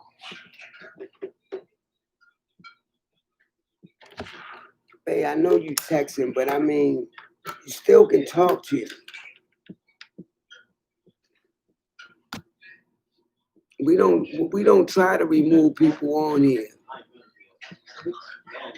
because we not into that.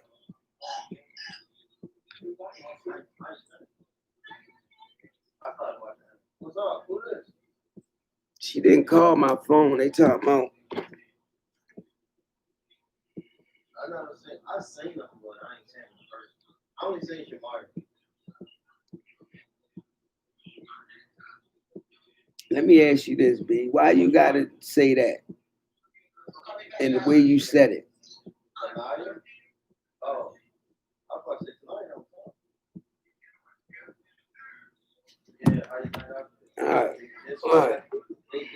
All right.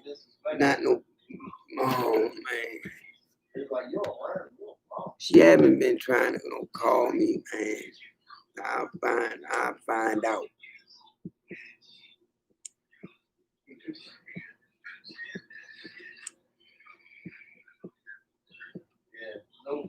I said okay.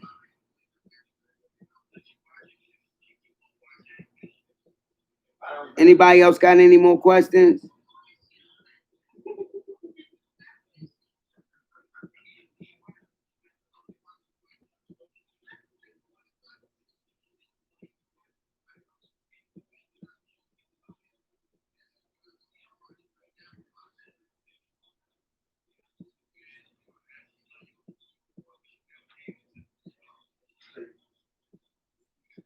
I got it for you.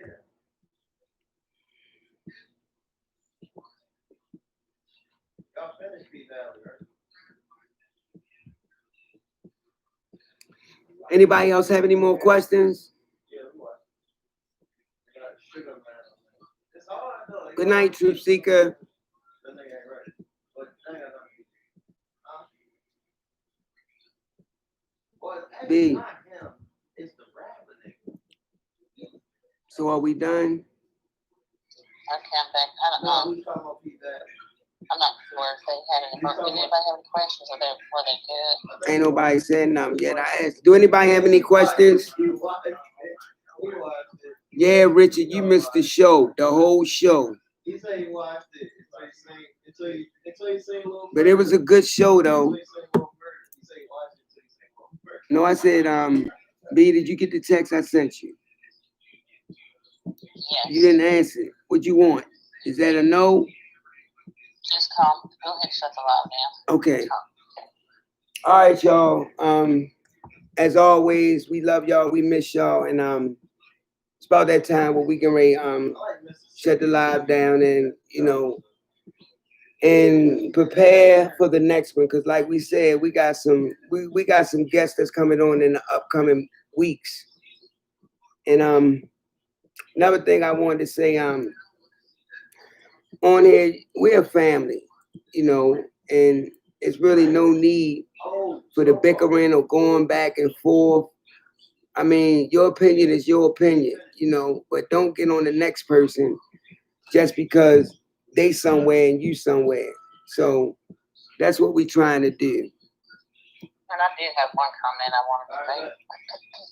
I feel like Candy Girl has done an excellent job. Absolutely. Down there policing in the comment section, and she should not have to go back and forth arguing with somebody about anything.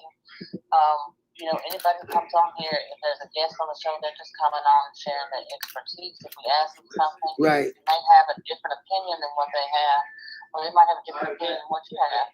But at the same time, that's their opinion. We're asking them that, so there's no need to attack the guest or the host on the show, or to be rude, or be trolling, or just disrespectful, period. We're just human beings, and we're just regular people like everybody else. We don't want to be harassed. No other entrant should be harassed. None of the moderators should be harassed or talked down to, because it just doesn't have to be put up with. And it's not going to be. And I'm not trying to be... I'm not going to be like coming off as like the pit bull. Marvin always asks me, "B, what do you want to do?" And I always tell Marvin, like, it's not up to me about what I want to do, because at the end of the day, I'm just a co-host on the show. This is Marvin's channel, and I'm not going to actively remove anybody because they're not my subscribers. These are Marvin's subscribers, and I'm a subscriber too. So it's on him to make these decisions. So I may say stuff, text stuff to him behind the scenes to let him know what's going on. Because at the end of the day, it's his decision to make, and whether different things are gonna be allowed, it's not on me. So I'm just letting y'all know I'm not going to be responsible for moving anybody. We do have that authority. Candy Girl, Jennifer, Duke from Texas, both of us who are moderators, we do have authority to do so, but at the end of the day, we still got to properly text Barbara behind the scenes and talk to him first. I'm not going to be the bad guy on it. So I'm just wanted to put that out there for y'all. You're right. You're absolutely right. I think you blocked me out for a minute. I was just saying that I'm not going to be the bad guy on it. Y'all, as people on here, like moderators, we have an opportunity for the chance to remove negative comments. I don't think we can block people or anything like that, but we can hide them from making negative comments and stuff. And like I said, nobody deserves to be attacked, and that's just it.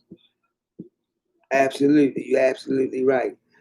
So with that said and that's done, we come to the end of another live stream.